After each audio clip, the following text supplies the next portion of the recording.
মূল উদ্দেশ্য কি, রেওয়ামিলের একটা পার্ট মাহিন ভাইয়া তোমাদের কিন্তু অলরেডি কভার করেছে।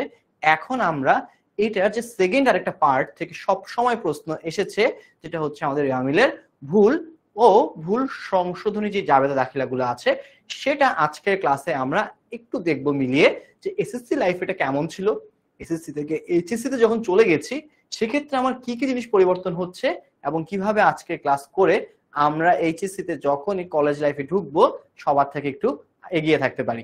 ওকে, সাহেবা সুলতানা সালাম দিচ্ছে, ওয়ালাইকুম আসসালাম। সাদমান ওয়ালাইকুম আসসালাম। তারপর হচ্ছে কাজী শিফা আছে আমাদের সাথে, আফসানা তাহসিন আছে। ওকে, সো অলরেডি অনেকে চলে এসেছে, সবাইকে ওয়ালাইকুম আসসালাম, এবং সবাই আশা করি অনেক অনেক ভালো আছো। ওকে, কে কেমন আছো একটু কমেন্ট করে অবশ্যই জানিয়ে দিবা, এবং কে কোথা থেকে ক্লাস করছে এটাও পারলে জানিয়ে দিও। সো এখানে আমাদের একটা পরিচিত চলে আসবে। আমাদের যখন রেগুলার ক্লাস হবে তখন দেখবো সবার নাম কিন্তু আস্তে আস্তে ভাইয়াদের মুখস্থ হয়ে যাবে, এবং দেখা যাবে যে সবকিছুই আমরা না কানেক্ট করতে পারতেছি, যে সবাইকে চিনে ফেলছে এবং ভাইয়াকে অনেকবার দেখে ফেলছো। সো চারও যদি এখনো মনে হয় যে আমাকে চিনো না, আমার নাম হচ্ছে সাইফ আব্দুল্লাহ। আমি তোমাদের হিসাব বিজ্ঞান জার্নিতে পুরা এইচএসসি লাইফের যে কয়দিন কোর্স চলবে পুরো সময় ধরে তোমাদের সাথে আছি। ওকে, সবাইকে আবারও ওয়ালাইকুম আসসালাম। চলেন শুরু করি। আজকে ক্লাসে আজকে আমি কি দেখব, আজকের ক্লাসের ফার্স্ট কাজ হচ্ছে কি কি ভুল আছে এটা সম্পর্কে আমরা জানবো। ভুলের শ্রেণী বিভাগ আমরা আসলে দুইটা ভাগ করে থাকি, একটা হচ্ছে আমাদের করণিক ভুল, আরেকটা হচ্ছে আমাদের নীতিগত ভুল। এই যে দুইটা ভুল আছে, যে ভুলগুলা ধরা পড়ে না, এই ভুলগুলা সম্পর্কে আমরা ক্লাসের একটু শেষের দিকে জানবো। আরেকটা কি জানবো, এই যে ভুল সংশোধনের যে দাখিলা আছে, একটু আগে ভাইয়া যখন অ্যানাউন্সমেন্ট দিয়েছি তখন কি বলেছি যে আমাদের এই ক্লাসে আমরা মেইন জিনিস শিখবো, এই যে ধরো এখানে দাখিলা বানানটা ভুল হয়ে গেছে, অ্যাকাউন্টিং বলবে এটা কাটা যাবে না, এটা কাটা যাবে না, তো কি করতে হবে, এটার জন্য আরেকটা দাখিলা দিতে হবে। সেই দাখিলাটা সম্পর্কে আজকে আমরা একটু ইনডেপথে জানবো, এবং সবশেষে এই যে সকল ভুল আমরা আসলে ধরতে পারি না সেগুলাকে আমরা আরেকটু ইনডেপথে জানবো।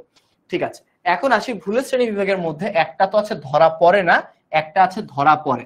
তো আমরা এখানে হেডিংটা একটু ঠিক করি, এখানে হবে ধরা পড়ে। ধরা পড়ের মধ্যেও দুইটা ভাগ করা যায়, একটা হচ্ছে এক তরফা, আর একটা হচ্ছে দুই তরফা। আর এইখানে কোন ভুলগুলা হচ্ছে, যেটা ধরা পড়ে না। আচ্ছা, তাহলে আমরা দুইটা পার্টে শিখবো। একটা পার্টে শিখবো ধরা পড়ে কোনগুলা, সেটা কিভাবে সংশোধন করতে হবে। আরেকটা পার্টে শিখবো যে যেগুলো ধরা পড়ে না, তো কিভাবে আমি ওই ধরা পড়ে না ভুলগুলোকে চিনবো এবং বুঝবো যে এই সবকিছু ঠিক করছে কিন্তু এগুলো অবশ্যই এক্সিস্ট করতে পারে। আচ্ছা, আজকে কি কি শিখবো, সো একটা গ্ল্যান্স কিন্তু আমরা একটা ব্যাখ্যা দিচ্ছি আজকে কি কি শিখবো। ফার্স্ট অফ অল একদম প্রথম যদি বলি, যেহেতু প্রায় এক সপ্তাহ বেশি হয়ে গেছে ক্লাসটা করছো, রেওয়ামিল একটা আমরা সলভ করবো আবার, যে দেখবো যে সবকিছু মনে আছে কিনা, ব্রেন কি এখনো ঠিক মতো ফাংশন করছে কিনা, সেটা দেখার পরে শিখবো যে কোন কোন ভুলগুলা ধরা পড়ে, এই যে এই সেগমেন্টটা থেকে আমরা জানবো। দেন আমরা আগাবো যে কোন ভুলগুলো আসলে ধরা পড়ে না, যেমন করণিকা নীতিগত ভুল। এই করণিকা নীতিগত ভুলের মধ্যে করণিকের আবার অনেকগুলা ভাগ আছে, সবগুলা ভাগকে আজকে জানবো। এবং সর্বশেষে আমাদের কিছু এমসিকিউ প্র্যাকটিস থাকবে, কিছু সিকিউ প্র্যাকটিস থাকবে, সবকিছু করলে আজকের ক্লাস শেষ। যেহেতু কলেজ লাইফে সবকিছু স্টার্ট হয় নাই, আমরা একেবারে প্রেশার দিব না তোমাদের, আমরা জাস্ট স্টেপ ওয়াইজ তোমাদেরকে বেসিকটাকে ঠিক করে রাখতেছি, যাতে কোনো কারণে তোমরা যখনই কলেজে উঠো এই জায়গাগুলো থেকে সব থেকে এগিয়ে থাকো। ইভেন ভাইয়া এবং আপুরা, তোমাদের যদি আমার পার্সোনাল একটা স্টোরি শেয়ার করি, হ্যাঁ ক্লাসটা শুরু করার আগে একটু স্টোরি বলি, তারপর হচ্ছে ক্লাসে যাই। সো ভাইয়া যখন হচ্ছে এসএসসি দিয়ে এইচএসসি তে উঠছি, ধরো 2018 সালে, সরি 17 সালে হচ্ছে আমার এসএসসি দেওয়া হয়েছে। 17 সালের জুনের দিকে আমি কলেজে ভর্তি হয়েছি। আমার কলেজ ছিল ঢাকা সিটি কলেজ। সিটি কলেজে যখন ভর্তি হয়েছি তখন শুরুর দিকে আমি আমার একটা স্যারের কাছে কোচিং করতাম, আমার যে বাকি ফ্রেন্ডরা আছে সবাই মিলে। তো বাকি ফ্রেন্ডদের সাথে কোচিং করার কারণে যেটা হয়েছে, আমি কলেজ ঢোকার 1 মাস আগে মোটামুটি আমি কয়েকটা দিন ক্লাস করে ফেলছি। তো কলেজে ক্লাস করার কারণে যেটা হয়েছে, স্যার প্রথম দিকে একটু ধরাই দিছে যে আচ্ছা প্রথম অধ্যায়ে কি কি আসে, দ্বিতীয় অধ্যায়ে কি কি আসে, এবং কোনগুলো অধ্যায় আসলে মিল পাওয়া যায়। এই যে ফার্স্ট পেপারটা তোমরা যখন রেগুলার ক্লাস শুরু করবা, কলেজ বলো বা আমাদের অনলাইন ব্যাচ বলো, তখন দেখবে ফার্স্ট পেপার পুরাটাই এসএসসি জার্নির সাথে মিলানো যায়। আমি একদম ফার্স্ট সেমিস্টারে হাসতে খেলতে রিল্যাক্সে টুকটাক ম্যাথ করে গেছি। স্যার সবসময় যেহেতু স্যার 1 মাস আগে শুরু করছে, আমি সবার থেকে 1 মাস আগায় ছিলাম। ক্লাসে স্যার যা পড়াইছে ওই টপিক আমার 1 মাস আগে পড়া শেষ। ক্লাসে যাইতাম, যা যা দিত সব ধুপধাপ করে ফেলতাম এবং সবার সামনে একটা ভালো ইমপ্রেশন ছিল। এরপরে যেটা হয়েছে, তোমার ফার্স্ট যখন কি বলো ফার্স্ট ইয়ারলি এক্সাম বলো বা যেটাই বলো, সো ফার্স্ট যে এক্সামটা হয়েছে ওই এক্সামে ভ্যা সেকেন্ড হয়ে গেছি, সামহাউ ভ্যা ওই এক্সামে সেকেন্ড হয়ে গেছি। এরপরে তো ধরো একটা মাথায় ভূত চাপছে, না এই কনসিস্টেন্সি ধরে রাখতে হবে। সো ফুল কলেজ লাইফ এরপর খুব চেষ্টা করে করে ভ্যা পুরাটা সময় দেখা গেছে সেকেন্ড যে পজিশনটা ছিল এটা ধরে রেখেই আলহামদুলিল্লাহ আমি কলেজ লাইফ শেষ করছি। সো তোমরা যারা অলরেডি একটু একটু করে বেসিকটা বিল্ড করতেছো, তোমরা এই জায়গাটাতে কিন্তু অনেক বেশি বেনিফিটেড হবে যখন কলেজের ক্লাসগুলো শুরু করবে। দেখবো অলরেডি সব তুমি পড়ে ফেলছো, এখন জাস্ট সবকিছু প্র্যাকটিস করলেই হয়ে যাবে। তো স্টোরি, গল্প সবকিছু শেষ, চলো পড়াশোনার মধ্যে ব্যাক যাই। সো একটা রেওয়ামিলের মূল উদ্দেশ্য কি? একটা রেওয়ামিলের মূল উদ্দেশ্য হচ্ছে গাণিতিক শুদ্ধতা যাচাই করা। এখন গাণিতিক শুদ্ধতা বলতে ভাইয়া আমরা কি শিখাইছি, যে একটা ইকুয়েশন আছে যেটাকে বলা হয় এ ইজ ইকুয়াল এল প্লাস ওই। এই যে ইকুয়েশনটা, তাহলে একটা ইকুয়েশনের left hand side is equal right hand side, এটাই তো প্রমাণ করতে হয় ম্যাথমেটিক্যাল টার্মে। এখন অ্যাকাউন্টিং এটা আসলে কিভাবে প্রমাণ করে? অ্যাকাউন্টিং এইটার একটা ব্রডার ফর্ম নেয়। ব্রডার ফর্ম বলতে কি বুঝায়? A is equal L plus capital C plus ওই তো আর লাগবে না, আমরা রেভিনিউ নিয়ে কাজ করতে পারি। ওকে, আয় বা রেভিনিউ প্লাস মাইনাস হচ্ছে আমার খরচ বা এক্সপেন্স এবং মাইনাস হচ্ছে আমার ড্রয়িংস বা উত্তোলন। এই যে আমরা বড় সূত্রটা নিলাম, এই বড় সূত্রটাকে কি করতে পারি? আমরা প্লাস মাইনাসের একটা ইকুয়েশন চেঞ্জ করা শিখছি ছোটবেলা থেকে, যে আমার মাইনাস গুলা যদি আমি আরেক পাশে নিয়ে আসি সেটা আমার জন্য কি হয়? প্লাস হয়ে যায়। তাহলে এই যে দুইটা মাইনাস আছে, এই মাইনাস দুইটাকে আমি এই পাশে নিয়ে আসি, তাহলে নিয়ে আসলে কি হবে? এ প্লাস এক্সপেন্স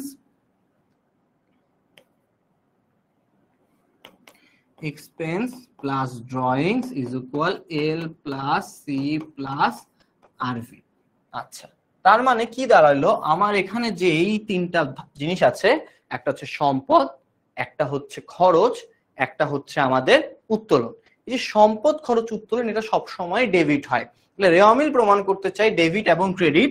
তাইলে আমরা এট এ গ্ল্যান্স জানলাম যা কিছু সম্পদ, যা কিছু খরচ এবং যা কিছু উত্তোলন এগুলা বৃদ্ধি পাইলে আমার ডেবিট হবে। আবার ইকুয়াল এই পাশ থেকে জানি যে আমার দায় সমূহ বৃদ্ধি পেলে ক্রেডিট, মূলধন বৃদ্ধি পেলে ক্রেডিট, আর হচ্ছে আয় বৃদ্ধি পেলে ক্রেডিট।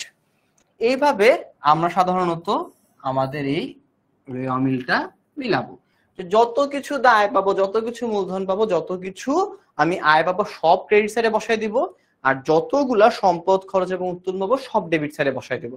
তাহলে এরপরে যে যোগফলটা পাবো সেই যোগফলটাই আমার ডেবিট ইজ ইকুয়াল ক্রেডিট হয়ে যাওয়া উচিত। ওকে, চলেন তো দেখি এইখানে এখন আমার যেই সমস্ত জিনিসগুলা ডেবিট এবং ক্রেডিট হবে। তাহলে ডেবিট হবে কি, কোনগুলা ভাইয়া বলছে? সকল সম্পত্তি। কোথা থেকে আসলো? এই যে আমার ইকুয়েশনের সম্পত্তি থেকে আসলো, যেখানে নগদ, ব্যাংক জমা, দেনাদার। দেনাদার অনেকগুলো নাম আছে, মাহিন ভাই বলছে, আমি একবার বলতেছি। পুস্তক ঋণ একটা কঠিন নাম, যেটা আমাদের প্রায় সময় হয় এইচএসসি লেভেলে কনফিউজ করার জন্য দিয়ে দেয়, যে সব চিনি পুস্তক ঋণ চিনি না।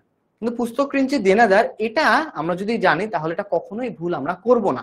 তো আমাকে কি খেয়াল রাখতে হবে? এই যে ট্রিকি নামগুলো আছে, ট্রিকি নামগুলো আমাকে এইচএসসি এবং অ্যাডমিশন টাইমে খুব ভালো মতো করে খেয়াল রাখতে হবে। এরপরে যদি আসি বিক্রয় খতিয়ানের জের, এই নামটাও খুব কমনলি আসে। তাহলে বিক্রয় হিসাব কি করে? ধারে বিক্রয়। ধারে বিক্রয় করলে কি পাওয়া যায়? দেনাদার পাওয়া যায়। দেনাদার কি? ডেবিট। এই জিনিসটার যখন নামটা ঘুরায় দেয় তখন এটা নাম হয় বিক্রয় খতিয়ানের জের। এই যে বিক্রয় খতিয়ানের জের বললো, আমাকে এটা দেখলেই মনে রাখতে হবে এটা একটা দেনাদার, দেনাদার মানেই ডেবিট হবে।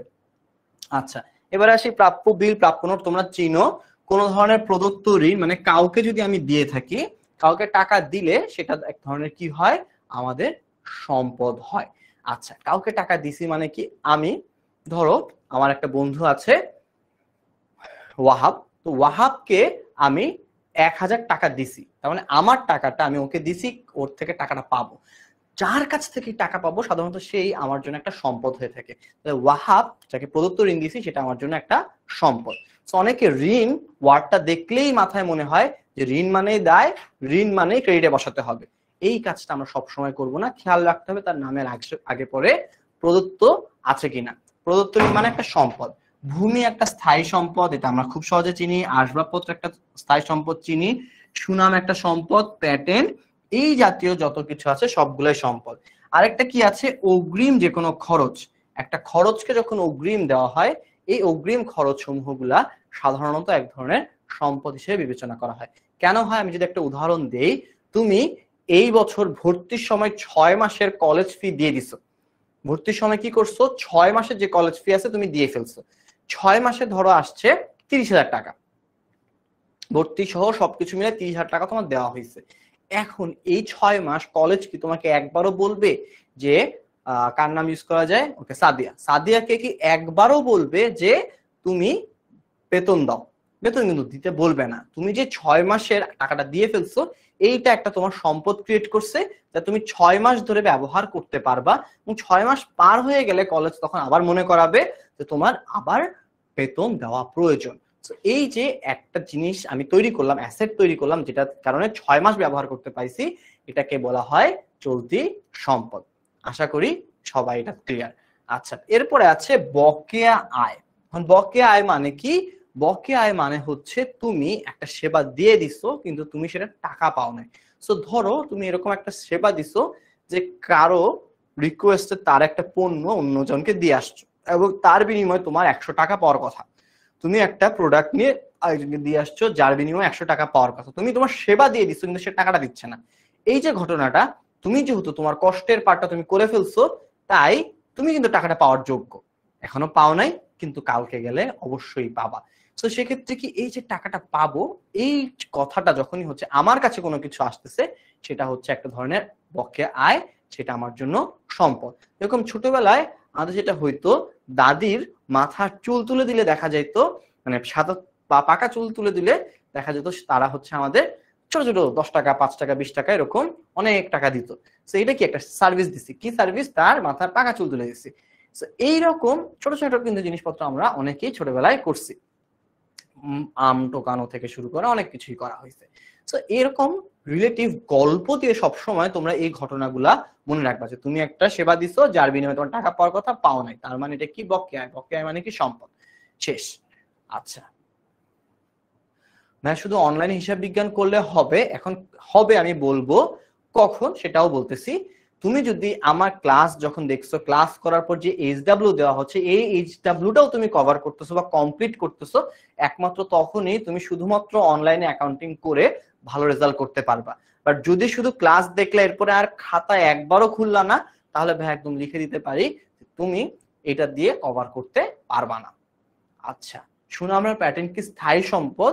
এটাকে বলা হয় অস্পর্শনীয় সম্পদ। এদের একটা নাম আছে। এটা যখন আমরা একেবারে রেওয়ামিল যখন শিখবো প্রপারলি আমাদের মেইন ক্লাসগুলোতে, তখন এই ইনডেপথ টার্মগুলোকেও জানবো। সুনাম, প্যাটেন্ট, কপিরাইট, ট্রেডমার্ক, চারটা হচ্ছে আমাদের অস্পর্শনীয় সম্পদ। এগুলোকে কি করা হয় সেটাও আমরা জানবো। ওকে, আচ্ছা বাকি আবার সবার কোশ্চেন একটু পরে দেখবো। আচ্ছা এবার আসি, আর কি জিনিস ডেবিটে বসতে পারে? সকল প্রকার খরচ। এখন খরচের লিস্ট আসলে এত বড়, আমরা নাম দিয়ে কুলাইতে পারবো না। এই টেবিল পার হয়ে আরো 5টা টেবিল চলে যাবে, কিন্তু খরচের নাম শেষ হবে না। কিন্তু খরচের দেখলে বোঝা যায় এটা একটা খরচ। বেতন খরচ, ভাড়া খরচ, মজুরি খরচ, তারপরে হচ্ছে ধরো তোমার পরিবহন খরচ। এরকম অনেক নাম আছে যেটা আমরা দেখলেই চিনতে পারি, তাই এটা আমরা আর ইনডেপথে যাই না। অন্যান্য যে জিনিসগুলো আছে, অন্যান্য কি শিখছি? ডি নামে একটা ওয়ার্ড শিখছি যেটার নাম হচ্ছে ড্রয়িংস। ড্রয়িংস মানে কি? মানে হচ্ছে আর্ট না, এই ড্রয়িংস মানে হচ্ছে উত্তোলন করা। তাহলে উত্তোলন কি আছে? এই যে উত্তোলন, জীবন বীমার প্রিমিয়াম, আয়কর, এই তিনটার মানেও হচ্ছে আলটিমেটলি উত্তোলন। উত্তোলন যতবার দেখবো ততবারই আমি এটাকে কোথায় বসাবো? ডেবিট সাইডে বসাবো। ওকে, এবার আসছি বিভিন্ন ধরনের বিপরীত আয়। এইটা আমার আয়ের পাশ থেকে জাস্ট অপোজিট আসছে। আয় সাধারণত কি? আয় এক ধরনের ক্রেডিট উদ্ধৃত। আয় যদি ঘুরে যায় তাহলে কি হবে? ও আয় যদি ঘুরে যায় অপোজিটে চলে আসছে, তাহলে আয় ক্রেডিট থেকে ঘুরে ডেবিটে চলে আসছে। এই যে ডেবিটে আসলো, এই কারণে আয় হয়ে যাবে ডেবিট। কি কি ধরনের ডেবিট আছে? আমার বিক্রয় ফেরত আর বিক্রয় বার্তা। এছাড়া দুইটা টার্ম আছে, এসএসসি থেকে এইচএসসি অ্যাডমিশন লেভেল যা পড়ো না কেন ঠাড়া মুখস্থ রাখতে হবে যে পৃথিবীর সকল সঞ্চিতি ক্রেডিট, শুধু দুইটা সঞ্চিতি বাদে, একটা হচ্ছে পাওনাদারের বার্তা সঞ্চিতি, একটা হচ্ছে প্রদেয় বিলের বার্তা সঞ্চিতি। এই দুইটা বাদে তুমি যত সঞ্চিতি পাও না কেন সবকিছু কি করব, চোখ বন্ধ করে ক্রেডিট করে দিব। এই দুটো সঞ্চিতি কি করব, ডেবিট সাইডে বসাবো। তো সবাই আমার সাথে একবার করে নিজে থেকে তোমরা বলো যে সকল সঞ্চিতি ডেবিট, সকল সঞ্চিতি ক্রেডিট, শুধুমাত্র পাওনাদারের বার্তা সঞ্চিতি আর প্রদেয় বিলের বার্তা সঞ্চিতি বাদে সকল সঞ্চিতি ক্রেডিট হবে। আর দুইটা সঞ্চিতি ডেবিট হয়, কি কি, পাওনাদারের বার্তা সঞ্চিতি, প্রদেয় বিলের বার্তা সঞ্চিতি। ওকে, আজান দিচ্ছে, আজানটা শেষ হলে ভাইয়া আবার হচ্ছে ক্লাসের টপিকে যাচ্ছি। এই আসলে কি কি লিখতেছো সবাই? মেইন ক্লাস খুব সম্ভবত সেপ্টেম্বরে থেকে শুরু হয়ে যাবে।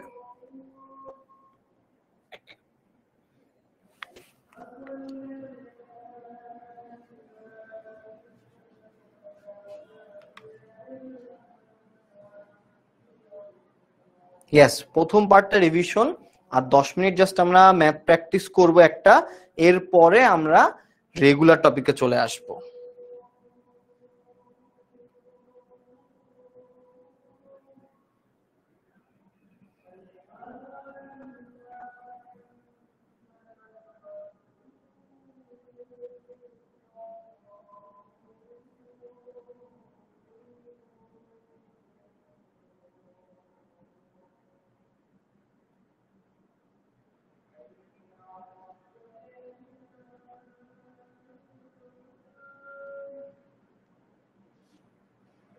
হ্যাঁ, এটা সেম স্লাইডে আছি ফর রিভিশন। রিভিশন শেষে আমরা আজকে নতুন ক্লাসে যাব।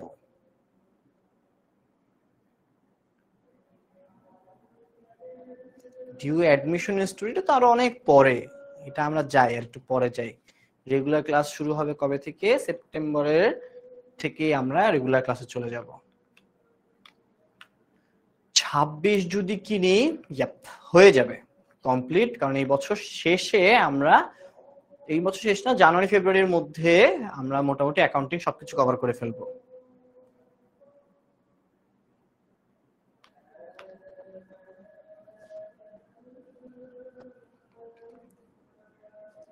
ইয়েস, মাস্টার বুক আমরা বের করব, বাট একটা বই রেডি করতে আসলে অনেক সময় লাগে। সো তোমরা এই সময় মাস্টার বুক পাবা না, কিন্তু তোমরা অনেকগুলো লেকচার শিট পাবা যেটা মাস্টার বুকে সাপ্লিমেন্টারি হিসেবে কাজ করবে। ওকে, চলো আমরা শুরু করি। সো এখানে আয়ের জাস্ট আমরা ক্রেডিট দিকে একবার একটু রিভিশন দিয়ে দেন একটা ম্যাথ করব। মূলধন আমাদের ক্রেডিট হয়, মূলধনের সাথে আমাদের যে কোনো ঋণ ক্রেডিট হবে, যেরকম ব্যাংক ঋণ থাকুক, ব্যাংক জমাতিরিক্ত থাকুক, ওভারড্রাফট থাকুক, সবকিছু ক্রেডিট। আচ্ছা, এবার আসি পাওনাদার। পাওনাদারের একটা নাম আছে ক্রয় খতিয়ানের জের। এই টপিকগুলো আমি যখনই পাবো ক্রেডিট ধরে নিব। এবার আসি বকেয়া খরচ। খরচ যখন অগ্রিম করছি তখন কি করছি, ডেবিট করছি, কিন্তু যখনই বকেয়া খরচ বলবে তখনই আমরা এটাকে ক্রেডিট হিসেবে কাউন্ট করব। আর এটা কি আছে, কোন ধরনের আয় যদি আমি অর্জন না করে পেয়ে যাই বা অগ্রিম আয় হয়, সেই জাতীয় সকল জিনিসও আমার জন্য ক্রেডিট হয়। তাহলে এখন আমাদের রিভিশনের পার্ট ডান। 15 মিনিটে আমরা টোটাল চ্যাপ্টারটা রিভিশন করে ফেলছি। এখন দেখবো ইউনিক কি জিনিস আসে, দেন আমরা একটা ম্যাথ সলভ করব সবাই একসাথে। ওকে, তো চলো, ইউনিক বলতে আমাদের বিনিয়োগ নিয়ে অনেক ঝামেলা হয়। বিনিয়োগ ইটসেলফ একা একা এটা কি, একটা ডেবিট। তো এই যে বিনিয়োগ ডেবিট, তার সুদ যখন বিনিয়োগ, ধরে 1 লক্ষ টাকা কেউ বিনিয়োগ করছে, এই বিনিয়োগের আগে হয়তো লিখে দিবে 10% বিনিয়োগ 1 লাখ টাকা। তাহলে 10% বিনিয়োগ যখন লিখলো, 1 লাখ টাকার উপরে যে 10,000 টাকাটা আসবে, এই 10,000 টাকাটা কোথায় বসবে? এটা তো একটা বিনিয়োগের সুদ। এই 1 লাখ টাকার এগেইনস্ট টাকাটা পাইছি, যত টাকাটা পাইছি তার মানে আয় হইছে। তাহলে কোনো কিছুর কারণে আয় হলে আয় কি হয়, ক্রেডিট হয়। তাহলে এভাবে যদি মনে নাও থাকে, আমরা একটা শর্টকাট ইউজ করব কি, যে আমার যা কিছু ডেবিট তার সুদ ক্রেডিট। কি বললাম, সূত্রটা হচ্ছে যা ডেবিট তার সুদ ক্রেডিট। এটাকে তাহলে অপোজিট লিখি, যা ক্রেডিট তার সুদ ডেবিট। শেষ। এতটুক যদি জাস্ট মনে রাখতে পারি তাহলেই কিন্তু তুমি যে কোনো সুদ হিসাব রাখতে পারবা। ঋণ, 1 লক্ষ টাকা ঋণ নিচ্ছি, তাহলে ঋণের সুদটা কি হবে? ঋণের সুদ তখন আমার ডেবিট হবে। এতটুক জিনিস বারবার কেন বলতেছি, কারণ এই টপিকগুলোতে সাধারণত তোমরা আসলে ভুল করে বসো। তো এই ধরনের ভুলগুলো আসলে করা যাবে না কোনোভাবেই। একটা ম্যাথ করে এখন সবাই একটু যাচাই করি যে আমাদের প্রিপারেশন কি ঠিকঠাক লাইনে আছে কিনা। আচ্ছা চলেন এখান থেকে দেখি।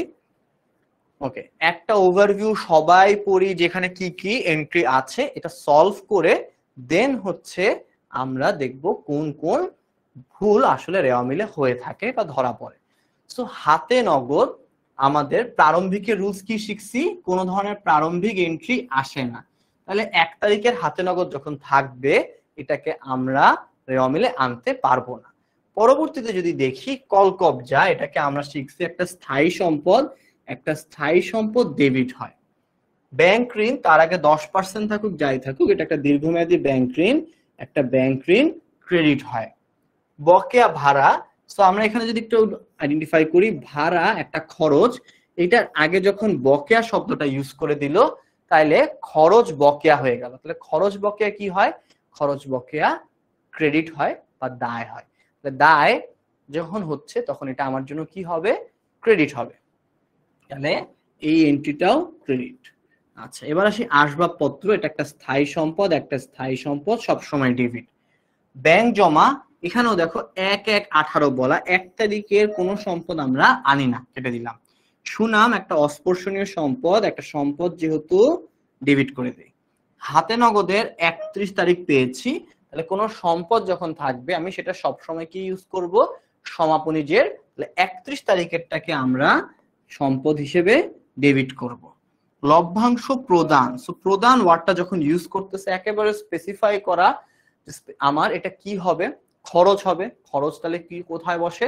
খরচ সবসময় ডেবিটে বসে, সো এটা একটা ডেবিট। আচ্ছা এবার এই পাশে চলে আসি, মূলধন। এতবার জীবনে পড়ছি, এটা নিয়ে চিন্তা করার কোনো সুযোগ নাই, মূলধন দেখলেই আমি ক্রেডিট বসাই দেব। ক্রয় একটা ব্যয়, ব্যয় সবসময় ডেবিট হয়। বিজ্ঞাপনের কি জানি তাও বলে দিয়েছে, বিজ্ঞাপনের সাথে খরচ, তাহলে এই খরচটাও যখন হচ্ছে এই খরচটাও ডেবিট হবে। প্রদেয় হিসাব, প্রদেয় হিসাব মানেই হচ্ছে পাওনাদার, পাওনাদার মানেই হচ্ছে দায়, দায় মানেই হচ্ছে ক্রেডিট। বিক্রয়, বিক্রয় মানে একটা আয়, আয় মানে আমার কোথায় বসবে? ক্রেডিটে বসবে। মজুদ পণ্য আর সমাপনী মজুদ, এই দুইটা তোমরা বলবা কোনটা আনবো কোনটা আনবো না। ওকে, এই রেওয়া মিল এসএসসি তে বাদ দিয়েছিলাম, আবার আছে এটা। হ্যাঁ এইচএসসি তে রেওয়া মিল আসলে বাদ দেওয়ার খুব সুযোগ নাই, কারণ রেওয়া মিলের সাথে আর্থিক কানেক্টেড, আর্থিক এখন 40 মার্কস, তো 40 মার্কসের জিনিস আমি ছাড়তে পারবো না। রেওয়া মিলের আরো 10-50 মার্কস, 200 মার্কসের মধ্যে 50 মার্কস যদি ডিপেন্ড করে একটা অধ্যায়ের উপরে, তাহলে তো ছাড়ার কোনো সুযোগ নাই। ওকে ওকে, অ্যাডভার্টাইজমেন্ট ডেবিট, ইয়েস, সবাই মোটামুটি ট্র্যাক ধরে রেখেছে কোনটার পরে কোনটা কি হবে। সো আমাকে এখন এই জায়গাটায় বলতে হবে মজুদ পণ্য 1 তারিখেরটা কি আসবে নাকি 31 তারিখেরটা আসবে। রুলস আমরা কি শিখছিলাম সেটা দেখি ইমপ্লিমেন্ট কয়জন করতে পারে। 31 তারিখেরটা আসবে, সমাপনী মজুদ আসবে। ওকে, সমাপনীটা আসবে না, দেখছো কনফ্লিক্ট কিন্তু লেগে গেছে, সমাপনী আসবে কি আসবে না। ক্লাস করছি মাত্র গত সপ্তাহে, এখনই যদি ভুলে যাই তাহলে কিভাবে হবে। ওকে, আমি তোমাদের জন্য লিখে দেই 31/12 মানে সমাপনী, যেটা সমাপনী আসবে না।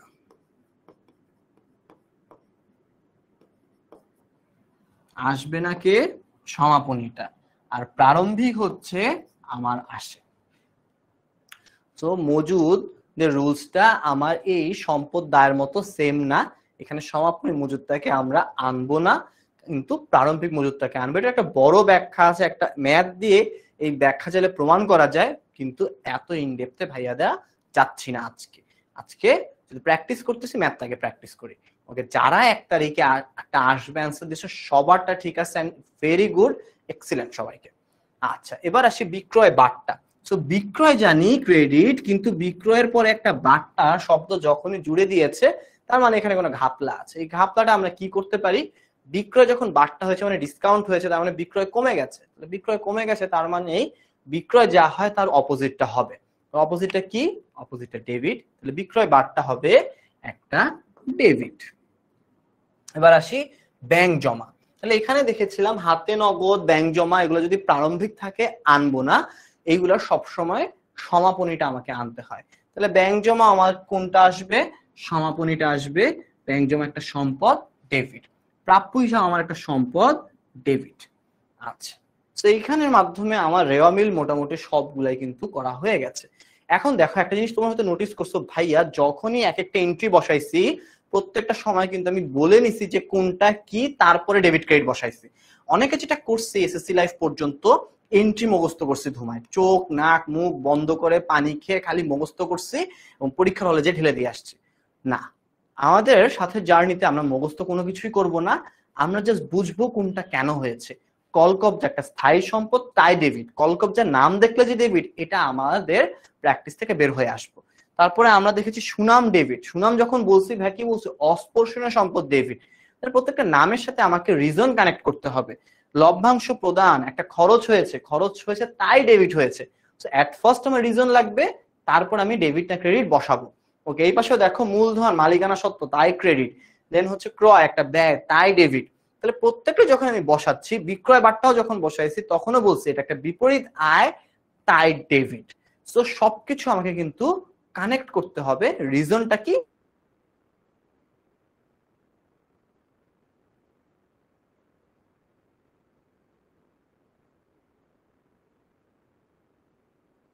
গেছে এবং তোমরা দেখতে পারতেছিলে না।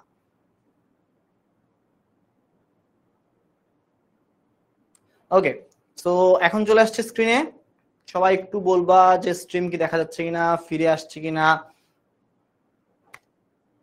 ওকে, ফিরে আসছি শীঘ্র, এটা লেখা উঠছে। ফিরে আসছি শীঘ্র না ফিরে এসে গেছি। ওকে, দেখতে পাচ্ছি সবাই একটু কমেন্ট করে জানাই যে ভাইয়া দেখা যাচ্ছে কিনা, দেখা যাচ্ছে কিনা, দেখা যাচ্ছে কিনা। ওকে, আসে আর যায়। ওকে, ঠিক আছে ঠিক আছে, সবাই ভয়েস শুনতে পাচ্ছি ঠিক মতো? আচ্ছা, ঠিক আছে। সো আমি তোমাদের যেই টাস্ক দিছিলাম, এই যে এখানে হচ্ছে আমরা একটা HW দিছি এবং এটার পরে ভাইয়া ফ্রেম থেকে সরে গেছিলাম যে তোমরা এটার একটা স্ক্রিনশট নাও এবং তোমরা আমাদের যেই ফ্রি গ্রুপটা আছে এখানে সলভ করে পোস্ট করে দিবা যে এই টাস্কটা আছে, ক্লাসে যত কিছু বুঝছি এটা কি আদৌ পারি কিনা। ওকে, সো আমি আবারও 30 সেকেন্ডের জন্য সরে যাচ্ছি যাতে তোমরা স্ক্রিনশট নিতে পারো। এই ম্যাথটা কিন্তু বুঝাই নাই, এই ম্যাথটা তোমাদের করার কাজ দিয়েছি যাতে তোমরা এটা করে দেখাইতে পারো যে আমি যে শিখছি নতুন কিছু, এই জিনিসগুলা ক্লাসে মনোযোগ দিয়ে শিখছি এবং পারি। অ্যান্সার কিন্তু কোথাও খুঁজে পাবা না, এটা বোর্ড কোশ্চেন, এইচএসসি লেভেলেরই বোর্ড কোশ্চেন। ওকে, সো এতটুক টাইম শেষ। চলেন আমরা এমসিকিউ সলভে যাই। এমসিকিউ যখন বলতেছিলাম এখানে আমার সঞ্চিতির টপিকটা চলে আসছে। আমাদের সকল সঞ্চিতি ক্রেডিট, দুইটা সঞ্চিতি বাদে পাওনাদারের বাট্টা সঞ্চিতি, প্রদেয় বিলের বাট্টা সঞ্চিতি। সেটা কোথায় পাওয়া যায়? কোথায় পাওয়া যায়? প্রাপ্য বিল না, দেনাদার না, অনাদায় না, এই যে পাওনাদারের বাট্টা সঞ্চিতি, এইটা হচ্ছে আমাদের অ্যান্সার, কারণ এই সঞ্চিতিটাই একমাত্র ডেবিট হয়ে থাকে। ওকে, ডান, ঠিক আছে। সো অ্যান্সার ঠিক আছে, 4 নাম্বার। দ্বিতীয় চলে যাই, সমন্বিত ক্রয়। এই টার্মটা আমরা শুনছি। সমন্বিত ক্রয় বলতে কি বোঝায়? সমন্বিত ক্রয় একটা সূত্র আছে, সূত্রটা আমি এখানে একবার লিখি। প্রারম্ভিক মজুদ যোগ ক্রয় মাইনাস সমাপন। কোন অপশনে আছে দেখি তো, ABCD কোথায় এটা পাওয়া যায়? এটা আমাদের যদি খেয়াল করি, প্রারম্ভিক শুরুতে আছে 3টার, কিন্তু প্রারম্ভিকের পথে ক্রয় যোগ আছে শুধুমাত্র 1টার। তাহলে অ্যান্সার কি? অ্যান্সার শুধু সি নাম্বার, বাকিগুলা কাটা। সেভাবে আমরা অপশন গুলাকে একটু গুছাই নিব, তাহলে কিন্তু ঝড়ে বক মারার মতো গেস করলেও অ্যান্সার ঠিক দিতে পারবো। সো 2 এর সি সবাই পারি। আচ্ছা, পরবর্তীতে চলে আসি, রেওয়া মিলের ক্রেডিট কলামে লিপিবদ্ধ হয়। সো এটা কিন্তু বেশ টাফ প্রশ্ন। রেওয়া মিলের ক্রেডিটে কি কে লিপিবদ্ধ হয় যদি একটু মনে করি, যে কোনো দায়, তারপরে মালিকানা সত্ত্ব, তারপরে কি হয়, তারপরে হয় আমাদের আয়সমূহ। এখানে এমন একটা অপশন খুঁজতে হবে যেটা দায়, দুই দিক থেকেই দায় হিসেবে কাউন্ট করা যায়। ওকে, আমরা শিখছি বকেয়া খরচ একটা দায়, তাহলে বকেয়া খরচ এটা একটা দায়, বকেয়া খরচ একটা দায়। এই অপশনটা আমাদের যে কোনো দুইটার একটা কাউন্ট হিসেবে করতে পারি। কিন্তু বকেয়া আয় আবার শিখছি আমরা একটা সম্পদ, তাহলে এটা কিন্তু একটা সম্পদ হয়ে গেল, এই অপশনটাকে আমরা নিতে পারতেছি না।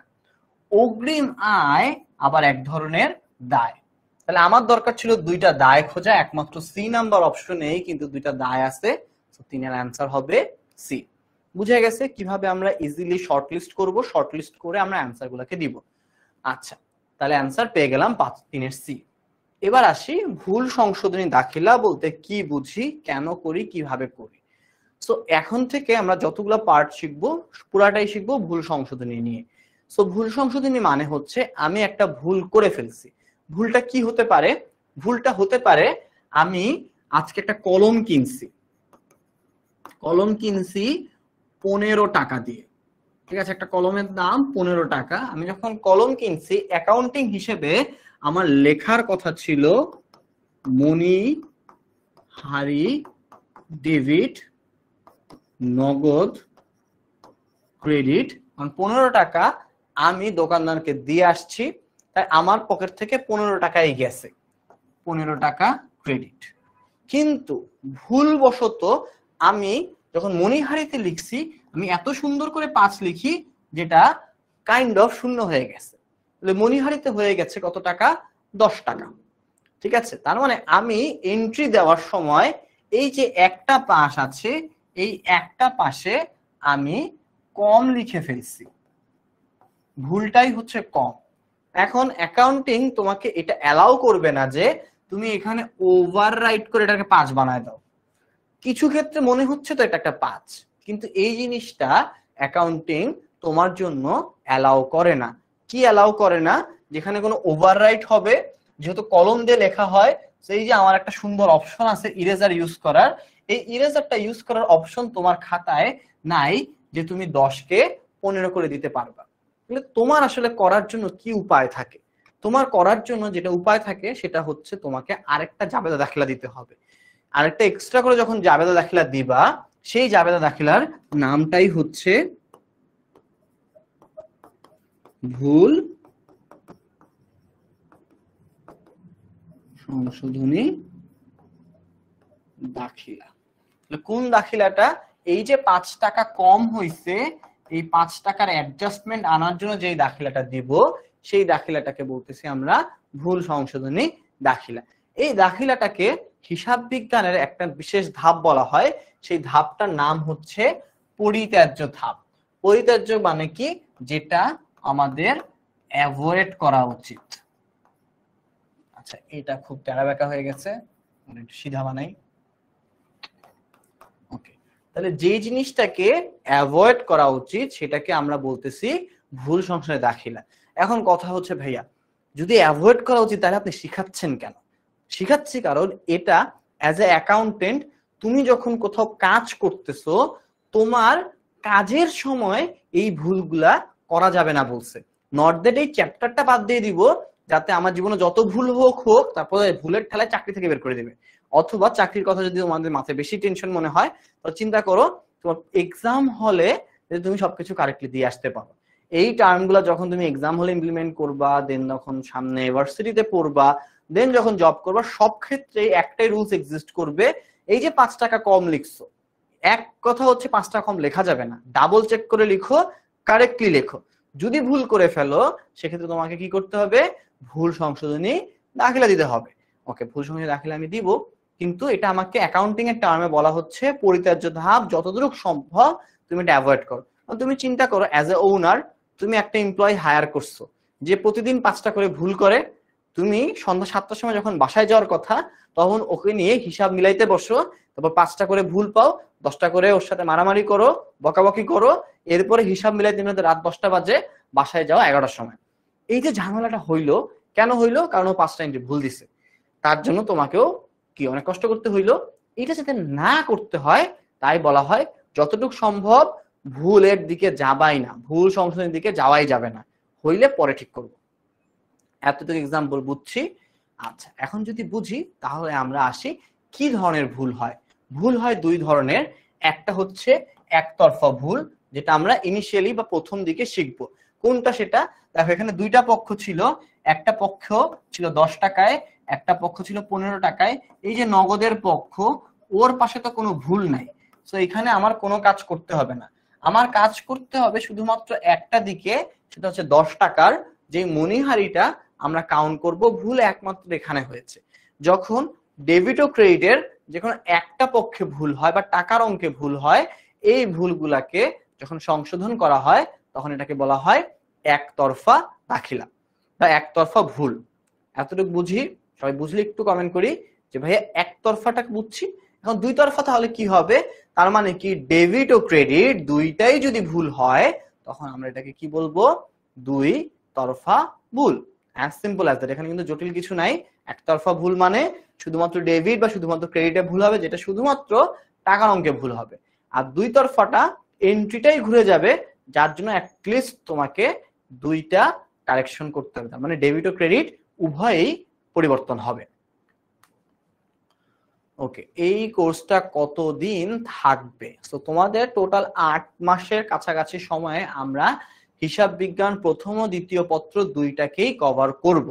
আর এখনের যে ক্লাসটা করতে সেটা একেবারে বেসিক বিল্ডিং ক্লাস, এটা তোমাদের ফ্রি ক্লাস সবার জন্য, জানার জন্য যে তোমরা আসলে কি কি জিনিস ফেস করবা, কিভাবে সলভ করতে হবে, প্লাস আমরা তোমাকে আসলে কিভাবে জিনিসগুলোকে পড়াবো। ওকে, তাহলে যতটুকু বুঝছি চলো একটা ইমপ্লিমেন্ট করে দেখি। এখানে একটা ঘটনা বলেছে, যেটা বলতেছে পণ্য ক্রয় 10,000 টাকা, যা ধরো 1,000 টাকায় লিপিবদ্ধ করা হয়েছে। তো এখানে টাকার অঙ্ক আমরা একটু চেঞ্জ করি, ধরো 1,000 টাকায় লিপিবদ্ধ করা হয়েছে। তো আমি পণ্য ক্রয় করছি 10,000 টাকা, কিন্তু লিখে ফেলছি 1,000 টাকা। কোথায় লিখছি 1,000 টাকা? ক্রয় হিসাবে লিখছি। তাহলে আমার সঠিক জাবেদা হওয়ার কথা ছিল ক্রয়, ডেবিট আর নগদ ক্রেডিট। কত টাকা করে? 10,000 10,000। কিন্তু যখন বলছে ক্রয় হিসাবে আমার 10,000 টাকার পরিবর্তে 1,000 টাকা লেখা হয়েছে। এই যে 10-এর জায়গায় 1 লিখছি, টাকার অঙ্ক কম লিখে ফেলছি। টাকার অঙ্ক কম লেখা মানে এটা আমার একটা একতরফা ভুল। এটা সংশোধন কিভাবে করব? আমরা একটা ফরম্যাট মেনটেন করব। ফরম্যাটটা হচ্ছে যা দেওয়া উচিত ছিল, তার মানে হচ্ছে এটা হচ্ছে সঠিক জাবেদাটা আমরা আগে লিখবো। যেমন আমি এখানে লিখলাম ক্রয় ডেবিট নগদ ক্রেডিট, এটা হচ্ছে আমার সঠিক জাবেদা।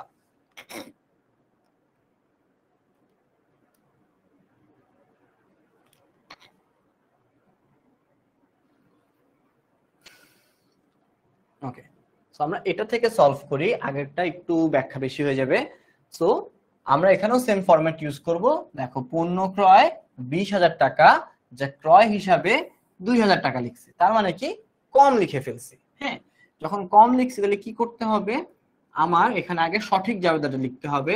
একটা পণ্য ক্রয় জাবেদা হচ্ছে ক্রয় ডেবিট 20,000 টাকা এবং ক্রেডিট হচ্ছে নগদ ক্রেডিট 20,000 টাকা।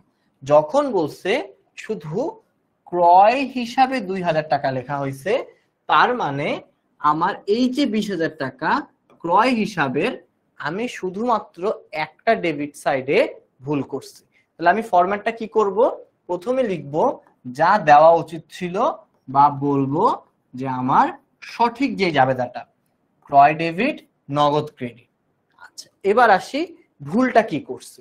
ভুলটা করছি ক্রয় হিসাবে লেখার সময় 2,000 লিখে ফেলছি। ভুলটাই হচ্ছে এই যে ক্রয় হিসাব লেখার সময় দেখো টাকার অঙ্কে কত লিখছি? 2,000 লিখছি। এটা আমার ভুল। তাহলে এই ভুলটা সংশোধন করার ওয়ে কি? খুব সিম্পল ওয়েতে যদি আমি বুঝি, টেকনিক্যাল টার্ম ইউজ আমরা অ্যাভয়েড করব। হ্যাঁ, আমরা একদম সিম্পল কথায় বুঝি। তুমি ধরো তোমার বন্ধুকে এক হাতে 20 টাকা দিছো, টোটাল তাকে 100 টাকা দিতে হবে, তাহলে আবার কি করতে হবে? আরো 80 টাকা আমাকে দিতে হবে না? তাহলে 80 টাকা আমি কিভাবে দিব? আমাকে যদি কাউকে দেওয়ার কথা হয় আমি তত ডেবিট করি, যখন কম লিখে ফেলছি তত ডেবিট করব, কারণ আমাদের একটা রুলস হচ্ছে ডেবিটের সাথে যত ডেবিট হবে সেটা যোগ হবে। তাহলে আমি এখানে লেখার কথা 20,000, লিখছি 18,000, সরি লিখছি 2,000, তাহলে পার্থক্য কত? 20,000 থেকে আমি এই 2,000 বাদ দিয়ে দিই, তাহলে 18,000 টাকা আমি কম লিখে ফেলছি। তাহলে 18,000 টাকা যেহেতু কম লিখছি, এটার ভরপাই কিভাবে করব? ভরপাই করার ওয়েটাই হচ্ছে আমি আরো 18,000 টাকা ডেবিট করব। তাহলে ডেবিট 2,000 যোগ ডেবিট 18,000, টোটালি মিলে আমার যে 20,000 টাকা যাওয়ার কথা ছিল, 20,000 টাকায় কিন্তু আমরা পৌঁছাই যাব। তো এখানে দেখো 2,000 ডেবিট প্লাস 18,000 ডেবিট, এই যে 18,000 ডেবিট করলাম, এই দুইটা ডেবিট মিলে ইন টোটালে আমার 20,000 টাকা হচ্ছে। আচ্ছা, তাহলে আমাকে কি করতে হবে? যতটুক কম লিখছি ততটুক ডেবিট করে দিব। ক্রয় হিসাব ডেবিটে 18,000 কম লিখছিলাম, তাই 18,000 টাকা ডেবিট লিখলাম। এখন কথা হচ্ছে আমার নগদে কি কোনো ভুল ছিল? নগদ টাকা তো পকেট থেকে আমি 20,000 টাকাই দিয়ে আসছি দোকানদারকে, জাস্ট লেখার সময় আমি একটা শূন্য কম লিখে ফেলছি। তাহলে এটা সংশোধন করার সময়ও আমার নগদের কোনো ধরনের পরিবর্তন করতে হবে না। আমি জাস্ট এখানে যেহেতু আরেকটা পক্ষ এক্সিস্ট করে না, তাই আমাকে নতুন একটা পক্ষ আনতে হবে। সেই পক্ষটার নাম কি? অনিশ্চিত হিসাব। কারণ এখানে একটা ভুল ছিল যেটা আমি সংশোধন করলাম, এবং সাথে আমি আরেকটা পক্ষকে রাখলাম, সেই পক্ষটার নাম হচ্ছে অনিশ্চিত হিসাব। এই হচ্ছে অনিশ্চিত হিসাব, সেম টাকায় অনিশ্চিত হিসাব নামে বসায় দিতে হবে। ওকে, এই জায়গাটাতে আমরা কি এখন মোটামুটি ক্লিয়ার হয়েছে? যদি ক্লিয়ার হই, আমি এই জায়গাটা পরের এন্ট্রিটাকে সলভ করি, তোমরা আরেকটু ফলো থ্রু করার চেষ্টা করো ভাইয়া কোন কোন মেথড গুলাকে বারবার ফোকাস দিচ্ছি। আচ্ছা, ধারে বিক্রয় 30,000 টাকা, তাহলে প্রথমে আমাকে কি লিখতে হবে? আমাকে প্রথমে লিখতে হবে সঠিক কি জাবেদা হওয়ার কথা। জাবেদা হওয়ার কথা দেনাদার ডেবিট কত টাকা? 30,000 টাকা। এবং বিক্রয় যেহেতু বিক্রয় ক্রেডিট 30,000 টাকা। কিন্তু ভুল বশত পরেরটায় আসি, ভুল কি করছি? ভুল বশত বিক্রয় হিসাবে 3,000 টাকা লেখা হয়েছে।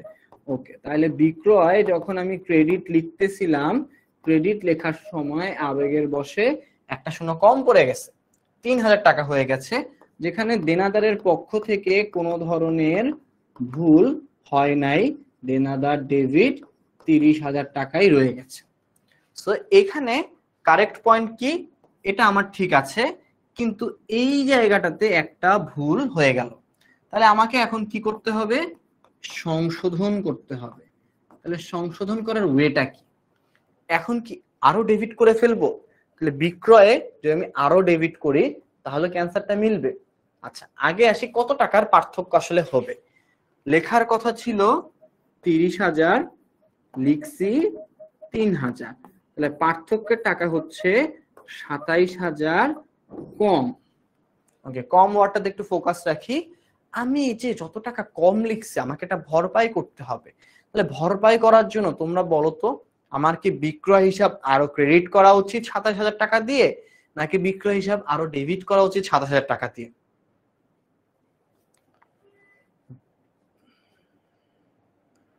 তো সবার থেকে অ্যান্সার জানতে চাচ্ছি। তো তোমার 30,000 টাকা ধরো তোমার বাম হাতে রাখার কথা ছিল, তুমি 3,000 টাকা রাখছো, আরো কত টাকা রাখতে হবে? 27,000 টাকা রাখতে হবে। সেটা রাখবো কিভাবে?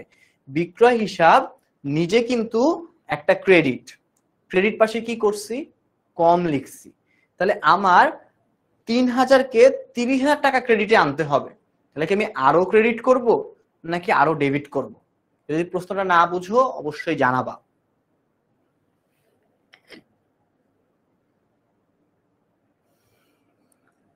না, ডেবিট কিছু পরিবর্তন হবে না, কারণ ডেবিট ঠিক আছে।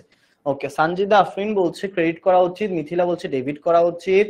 ওকে ভাইয়া, কলাম কি 4 কলামের? ওকে, কলামের কোশ্চেন আসেনি, অনেকে ক্রেডিট করতে বলতেছে, অনেকে ডেবিট করতে বলতেছে।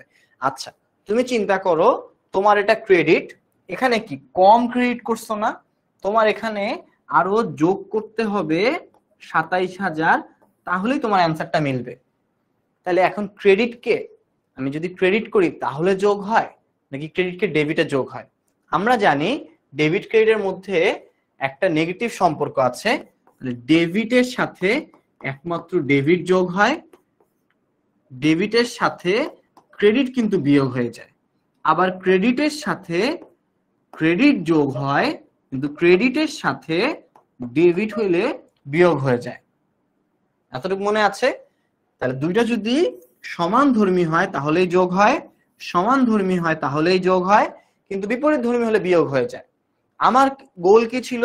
আমার গোল ছিল আমি 27,000 টাকার মানে 3,000 টাকার সাথে 27,000 যোগ করব। তাহলে আমার কি আরো ক্রেডিট করা উচিত না আরো ডেবিট করা উচিত?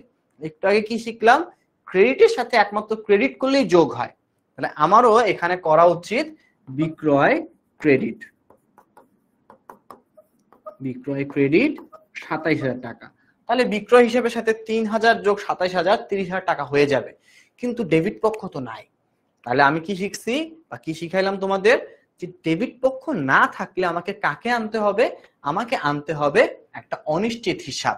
তাহলে এখানে আমার সেকেন্ডারি জাবেদাটা হবে অনিশ্চিত হিসাব ডেবিট, যা টাকার অঙ্ক তাই। ঠিক আছে, যা টাকার অঙ্ক তাই হবে। এখন ক্রেডিট কেন হয়েছে এই রিজনটা কি সবাই বুঝেছি? বুঝলে অবশ্যই কমেন্ট করব, না বুঝলেও কমেন্ট করব যে ভাই এই জায়গাটা বুঝি নাই। সো আমি একটু তোমাদের কমেন্টগুলো পড়ি, একটু বোর্ড ছেড়ে দিচ্ছি। ওকে, বিক্রয় ক্রেডিট 27,000 টাকা বুঝায় গেছে। মারফাক্তা বলতেছে ক্রেডিট হবে, ঠিক আছে। সো কেন ডেবিট কেন ক্রেডিট এখন আশা করি বোঝা যাচ্ছে। ওকে, আনান বুঝে নাই।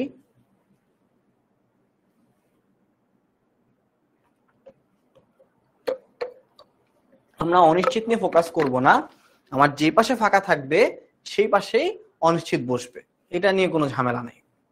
ওকে, সবাই বলতেছে ক্লিয়ারলি বুঝতে পারছে।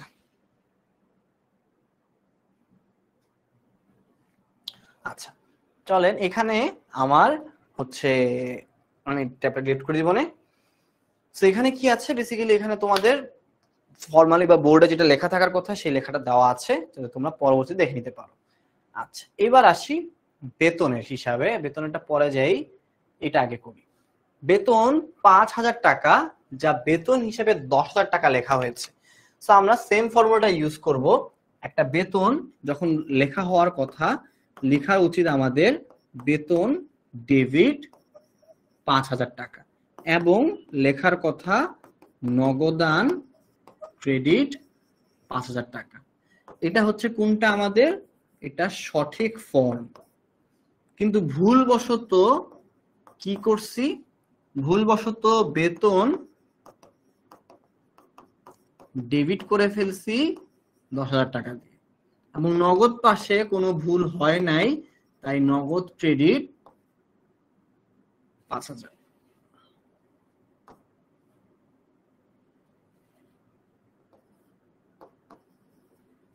টাকা।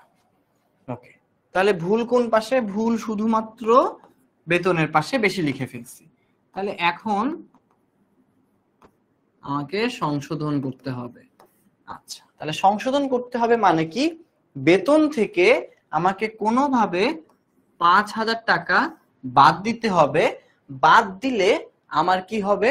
বেতন 5,000 টাকা কমে যাবে এবং অ্যান্সারটা বেতন 5,000 টাকায় ফেরত আসবে। ওকে, এখন আসি আমাকে কি করলে আমি আসলে বেতনকে ক্রেডিট করতে পারবো।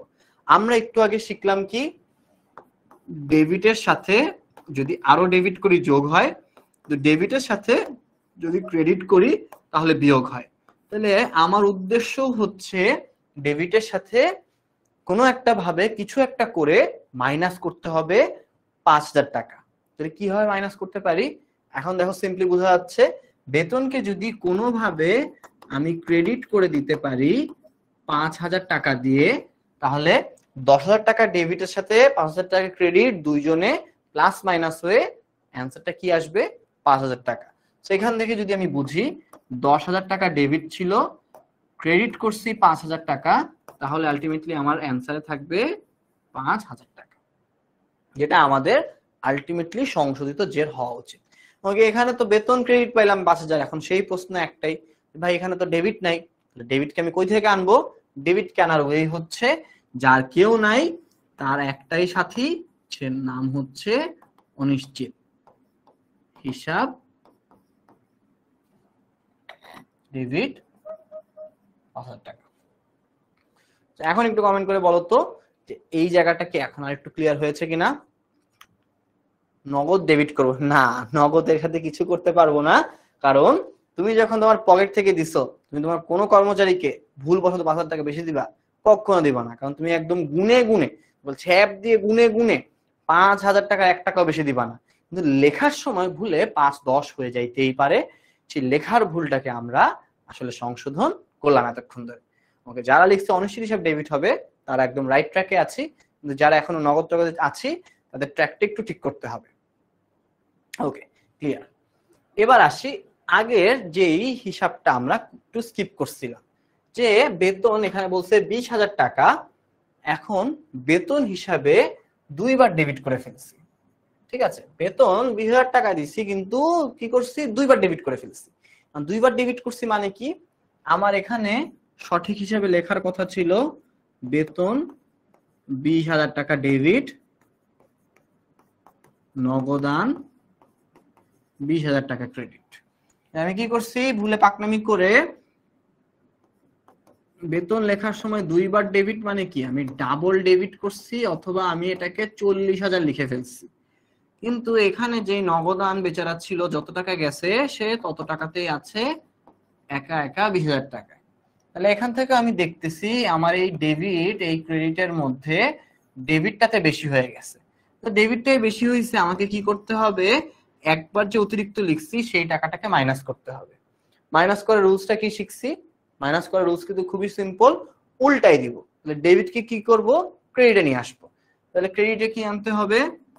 বেতন ক্রেডিট 20,000 টাকা।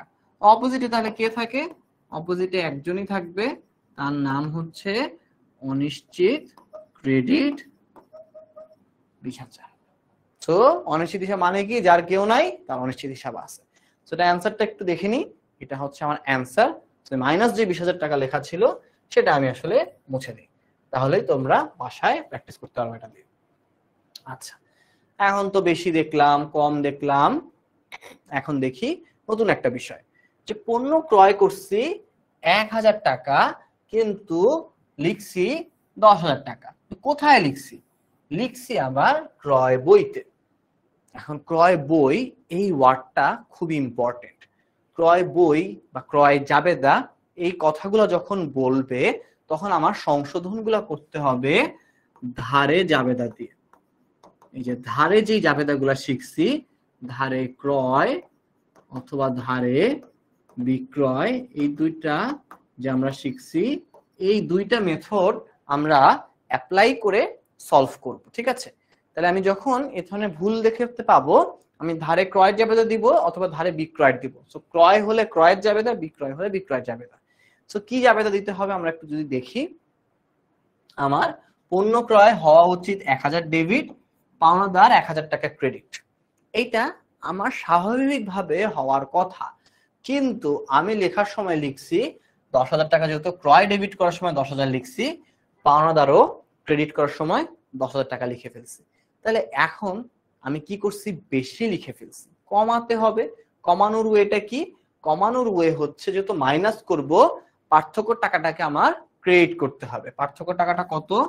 10,000 থেকে 1,000 বাদ দিলে 9,000 টাকা। এই 9,000 টাকা যদি আমি ক্রয় হিসাবে ক্রেডিটে নিয়ে যাই, তাহলে ক্রয় হিসাব থেকে 9,000 টাকা কমে যাবে এবং 1,000 টাকা ব্যালেন্স থাকবে। এই যে ক্রয় ক্রেডিট 9,000 টাকা। তাহলে পাওনাদারও এখানে একটা ভুল আছে, পাওনাদার হওয়ার কথা 1000, পাওনাদার হয়ে গেছে 10,000। তাহলে পাওনাদারেরও আমি যেহেতু ক্রেডিটের সাথে মাইনাসের দিকে যাচ্ছি, তাহলে কোন দিকে যাব? অপোজিট দিক। অপোজিট দিক মানে কোনটা? ডেবিটের দিক। তাহলে এই যে পাওনাদারকে আমরা ডেবিটে বসাই দিব 9,000 টাকা দিয়ে। ব্যাস, এটা যদি আমরা করতে পারি তাহলে আমার অ্যান্সার কিন্তু মিলে যাবে। ওকে, ক্রয় যাবে দেয় তো ধারের গুলা দিয়ে হয়। ইয়েস, এর জন্য আমার এখানে এন্ট্রির সংশোধন সবকিছুই ধারে দিয়েই আমরা করছি। ওকে, সো সবাই একটু কমেন্ট করি এই জায়গা পর্যন্ত বুঝছে কিনা, এবং ক্রয় বই রিলেটেড বা বিক্রয় বই রিলেটেড কোনো এমসিকিউ সিকিউ যাবে যদি আসে আমরা ক্যান্সেল করতে পারবো কিনা। আচ্ছা, এবার আসি আমরা দুই তরফা দাখিলার ভুলগুলা। দুই তরফা ভুলগুলো আসলে কিভাবে হয়? দুই তরফার ভুলগুলা সাধারণত আমার ডেবিট ক্রেডিট দুইটাতেই ভুল হবে। দুই তরফা ভুলগুলা কি হবে?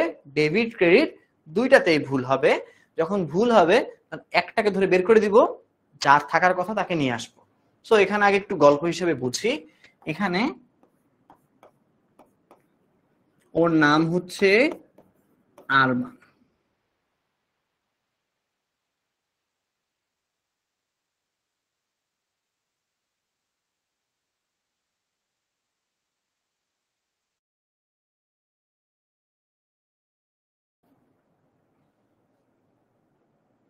ওকে, ভিজুয়াল চলে আসছে।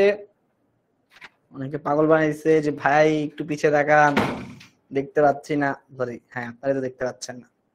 ওকে, এখন দেখা যাচ্ছে।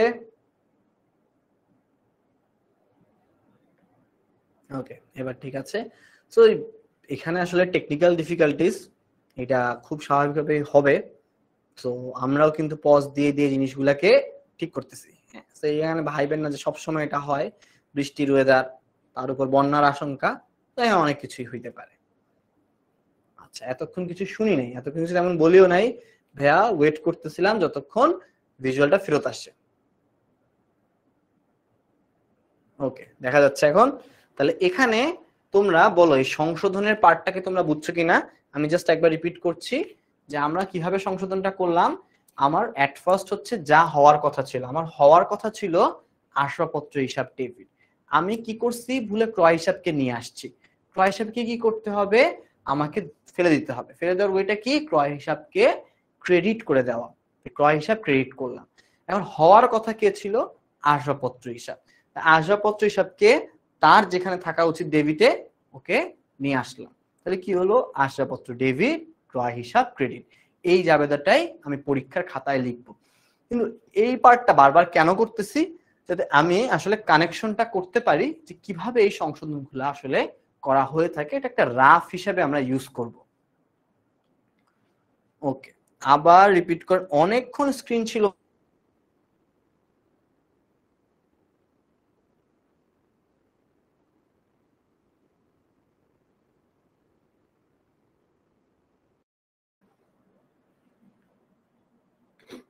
ওকে, ব্যাক করছে স্ক্রিন। আচ্ছা, এই জায়গাটা যখন লিখতেছিলাম খুব বেশি দূর যাইতে পারি নাই, তার আগে স্ক্রিন চলে গেছে। সো বাসে ওঠার আগেই বাস চলে যাওয়ার মতো অবস্থা সবার। ইন্টারনেট একটু বেশি ঝামেলা করতেছে আজকে। আস্তে আস্তে চলে গেছে। ভাইয়া কিছু দেখতে পাচ্ছি না। এখন দেখতে পাচ্ছি সবাই। এখনো যদি দেখতে না পাই একটু জানাবেন।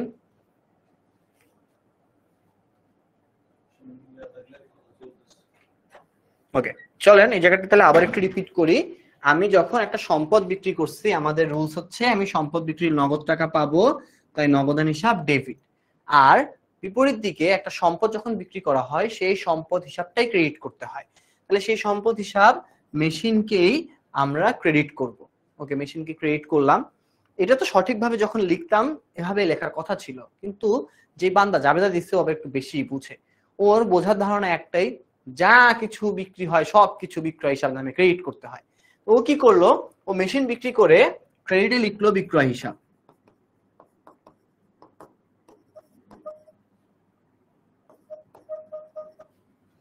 নগদ যা ছিল তাই থাকবে।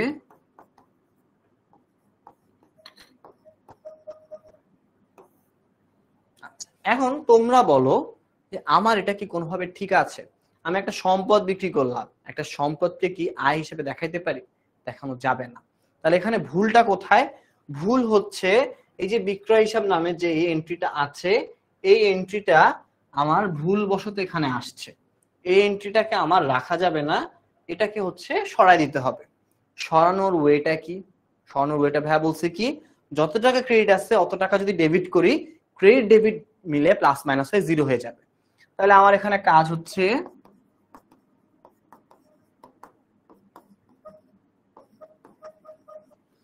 বিক্রয় ডেবিট 10,000 টাকায় নিয়ে আসছে। এখন আসি, আমার এখানে অ্যাকচুয়ালি কার আসার কথা ছিল? এই যে মেশিন যেটা বিক্রি করছি, মেশিনটা হচ্ছে আমার অ্যাকচুয়ালি থাকার কথা। তাহলে আমি কি করব? এই মেশিন হিসাব ক্রেডিট করব 10,000 টাকা। তাহলে আলটিমেটলি আমার অ্যানসারটা কি হবে? আমার অ্যানসার বা সংশোধনী হবে বিক্রয় হিসাব ডেবিট, মেশিন হিসাব ক্রেডিট, শেষ যাবে তা।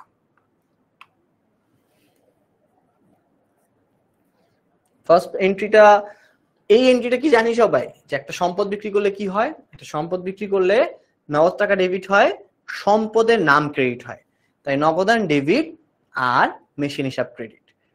কিন্তু আমি যখন লিখছি, মনে হয়েছে যখন বিক্রয় ওয়ার্ডটা দেখছি, সম্পদ বিক্রি করছি মানে বিক্রয় হিসাব ক্রেডিট করতে হবে। যে পারে না, তাদের মধ্যে অনেকে আছে, এবং সবসময় এরকম কিছু স্টুডেন্ট পাবে যাকে দেখবেন যে কোনো কিছুর পরে বিক্রয় লেখা থাকলেই সে বিক্রয় হিসাব ক্রেডিট করে। তো এই যে অ্যাকাউন্টেন্ট, ও কি করছে? বিক্রয় ওয়ার্ড দেখে বিক্রয় হিসাব ক্রেডিট করে ফেলছে, যেটা টেকনিক্যালি একটা ভুল কাজ করছে। একটা সম্পদকে সে আয় হিসাবে দেখায় ফেলছে। কারেকশনটা করার ওয়েটা কি? যা ক্রেডিট আছে টোটাল টাকাটা ডেবিট করে ফেলি আগে। যা ক্রেডিট আছে টোটালটা ডেবিট করলাম। এখন কথা হচ্ছে আমার অ্যাকচুয়ালি কার থাকার কথা? আমার অ্যাকচুয়ালি থাকার কথা ছিল মেশিন হিসাব নামে যে এন্ট্রিটা, ওর ক্রেডিটে থাকার কথা। সো ওকে, তাই আমরা ক্রেডিটে নিয়ে আসলাম। ওভারঅল সলিউশনটা হইলো আমার বিক্রয় ডেবিট, মেশিন ক্রেডিট। এখন বুঝছি সবাই ক্লিয়ারলি? যদি বুঝে থাকি একটু কমেন্ট করি। আরো 2-3টা যাবে আমরা প্র্যাকটিস করব, তার মধ্যে আরো ক্লিয়ার হয়ে যাবে। 10 নম্বরে যাই। যন্ত্রপাতি সংস্থাপন ব্যয় 5,000 টাকা, যা মজুরিতে লিখে ফেলছে। আচ্ছা, এখানে দেখেন যন্ত্রপাতির সংস্থাপন, আচ্ছা কালারটা চেঞ্জ করি। আচ্ছা, যন্ত্রপাতির সংস্থাপন ব্যয় আমরা সবসময় মনে রাখবো, যন্ত্রপাতির সংস্থাপন ব্যয় মানে আমার এই এন্ট্রিটাকে দিতে হবে যন্ত্রপাতি হিসাবে।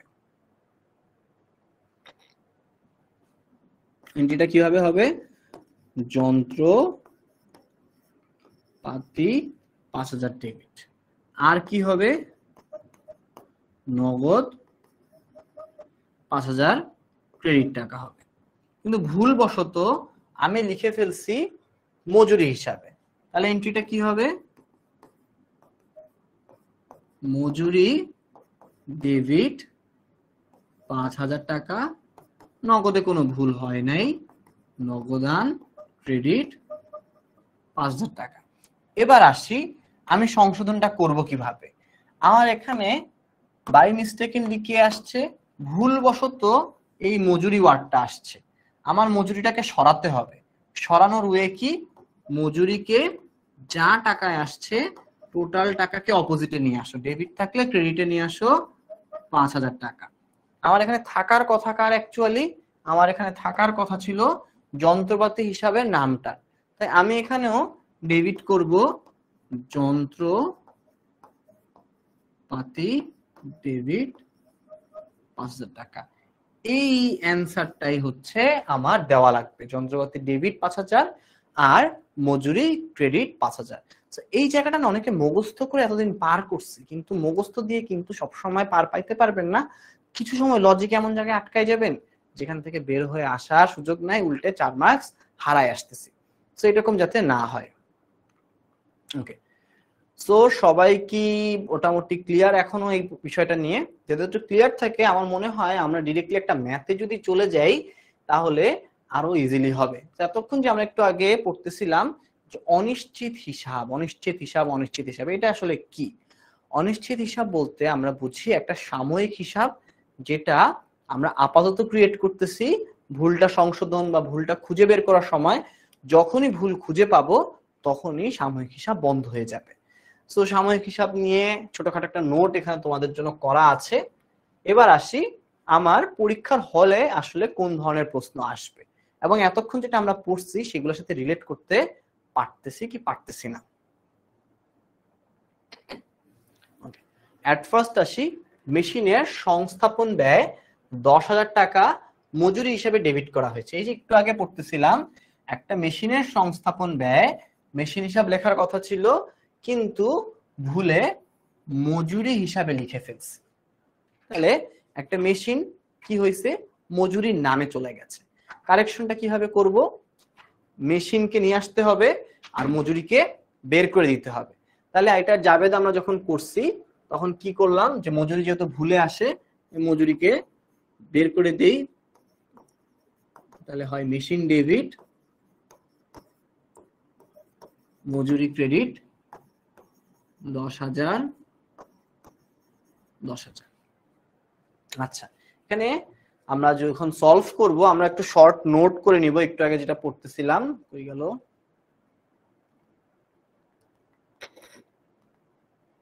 এই যে।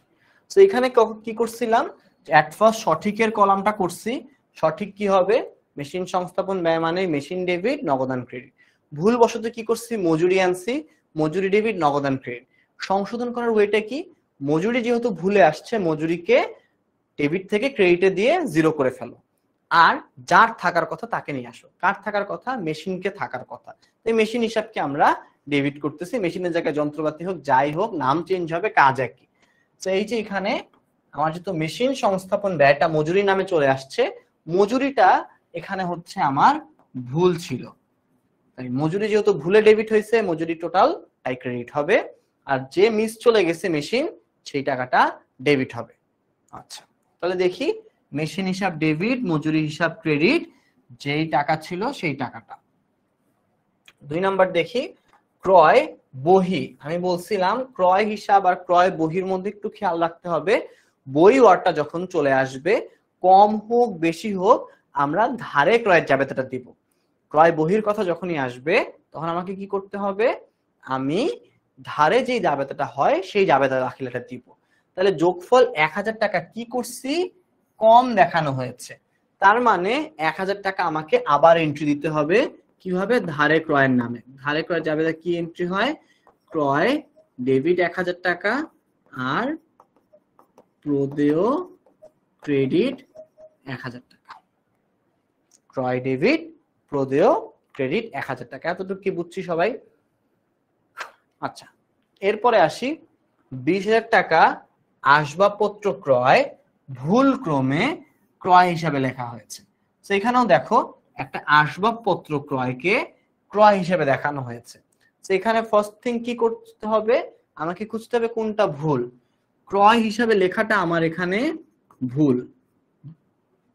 তো যেটা ভুল আমরা কি জানি, সাধারণত আসবাবপত্র একটা ডেবিট হয়, যখন লিখছি ক্রয় হিসাবেও যখন লিখবো ডেবিটে লিখে ফেলছি। আমার কি করতে হবে, ক্রয় হিসাবটাকে বের করে দিতে হবে। বের করার ওয়েটা কি, ক্রয়কে ক্রেডিট করে দেওয়া, আর অ্যাকচুয়ালি কার থাকার কথা, আসবাবপত্র হিসাব থাকার কথা। তাহলে আমার এখানে ডেবিট কে হবে, আমার এখানে ডেবিট হবে আসবাবপত্র ডেবিট। তাহলে আসবাবপত্র ডেবিট এবং ক্রয় ক্রেডিট, এটা হচ্ছে আমার সঠিক বা সংশোধিত দাখিলা। ওকে, সো এই 3টা দাখিলা এখন পর্যন্ত কে কে বুঝছি একটু কমেন্ট করে জানাই, বা কিছু যদি না বুঝি সেটা আমরা একটু খেয়াল করি। তোমাদের অনেকের জন্য না এই চ্যাপ্টারটা নতুন, কারণ আমার যদি মনে পড়ে আমার এসএসসি তে এই অধ্যায়টা এক্সিস্ট করতো, ভাইয়া না অত মনোযোগ দিয়ে করি নাই, কারণ ওই সময়ে দেখতাম যে আচ্ছা নরমাল রিয়ামিল করলে তো হয়ে যাচ্ছে, কেন ভুল সংশোধনী করব। তো নতুন যখন কোনো কিছু আমরা শিখি আমাদের একটু শিখতে সময় লাগে। এই ক্লাসটা যখন আরো 2-3টা ক্লাস মিলাই হবে তখন দেখবা সব দুধ ভাত পা সব পানির মতো সোজা লাগতেছে। ওকে, অল গুড, বুঝছি, অল ক্লিয়ার। আচ্ছা ঠিক আছে, চলেন সামনে আর একটু আগাই। প্রাপ্ত সুদ 3000 টাকা সুদ হিসাবে ডেবিট করা হয়েছে। আচ্ছা, তার মানে আমি যে টাকাটা পাইছি এটা আমি ভুলে সুদ হিসাবে ডেবিট, মানে হচ্ছে সুদ প্রদানে দেখাই ফেলছি। তাহলে এটা ক্রেডিটকে কি করছি, ডেবিট করছি। এটা আমরা এটা পর্যন্ত করছি। থার্ড পার্টটা আমি যদি করি, সঠিক ভুল সংশোধন লেখার মতো জায়গা পাচ্ছি না। আচ্ছা এখানে লিখি, আমি যখন সুদ পাইছি আমার লেখার কথা ছিল নগদান ডেবিট প্রাপ্ত সুদ ক্রেডিট। আমি ভুলবশত লিখছি নগদান ডেবিট সুদ প্রদান ডেবিট 3000। আচ্ছা একটা জিনিস বলে রাখি, এই যে ভুলের যে কলামটা আছে, এই ভুলের কলামটাতে দুনিয়ার সকল কিছু বসতে পারে, 2টা ডেবিট বসতে পারে, 3টা ডেবিট বসতে পারে, যা কিছু বসাবে সব ঠিক। মানে জিনিসটা যেহেতু ভুল, ভুলের মধ্যে আর তুমি এখানে ডেবিট ক্রেডিট দুইটাই যে হইতে হবে এরকম কোনো কথা নাই। আচ্ছা এখন চিন্তা করি আমার ভুলটা কি। আমার ভুলটা হচ্ছে সুদ প্রদান, আমার ভুলটা হচ্ছে আমি সুদ প্রাপ্তির জায়গায় সুদ প্রদানকে ডেবিট করে ফেলছি। ফার্স্ট থিং ফার্স্ট, এটা যেহেতু ভুল, সংশোধন করার ওয়েটা ভাই কি বলছি, সুদ প্রদান তো আমার হওয়ার কথা না, আমি সুদ পাইছি কিন্তু ভুলে লিখে ফেলছি সুদ প্রদান। তাহলে আমার প্রথম কাজ কি, এই যে ডেবিট টাকাটা আছে এটাকে নাই করে দেওয়া। নাই করার ওয়েটা ভাই কি শিখাইছি বারবার, সুদ প্রদানকে সমান অঙ্কে আমি যদি ক্রেডিট করে দিতে পারি তাহলেই চলে যাবে। সুদ প্রদান ক্রেডিট 3000 টাকা করলাম। আমার কাজ কি ছিল, আমার কাজ ছিল এই জিনিসটাকে নিয়ে আসা। এই জিনিসটা কিভাবে আনতে পারি, এই জিনিসটার কাজ হচ্ছে সুদ প্রাপ্তি লেখা, সুদ প্রাপ্তি ক্রেডিট 3000 লেখা। তাহলে দেখো ফার্স্ট পার্ট হচ্ছে যেটা ভুল ছিল সেটাকে ভ্যানিশ করছি বা গায়েব করার জন্য সমান অঙ্কে ক্রেডিট করলাম। আর সেকেন্ড পার্টটা হচ্ছে আমার যেই টাকাটা থাকার কথা সেই টাকাটাকেই কিন্তু আমরা নিয়ে আসছি। আচ্ছা এবার আসি, আমার এখানে যা আছে তার অপোজিটের পক্ষ যেহেতু কেউ নাই, যার কেউ নাই তার আছে অনিশ্চিত হিসাব। তাহলে বলো তো অনিশ্চিত হিসাবটা কত হবে। সো এই বেসিক্যালি দুইটা ক্রেডিট যা আছে, ক্রেডিট দুইটার যোগফলই হচ্ছে অনিশ্চিত হিসাব। এই দুইটার যোগফল 6000 টাকা হচ্ছে অনিশ্চিত হিসাব। সো কেউ যদি এই জায়গাটা না বুঝে থাকে সো একটু বলবা যে ভাইয়া এই জায়গাটাতে একটু কনফিউশন আছে, কারণ এখানে আবার একটু আমি ভেঙে ভেঙে বলতেছি। সুদ যেটা প্রদান এটা আমি ভুলে করছি, ডেবিটে লিখে ফেলছি। তাহলে আমার ভুলটা ঠিক করার ওয়েটা কি, যা ডেবিট করছি ভুলবশত টোটাল টাকাটাকে ক্রেডিট করে ফেলা।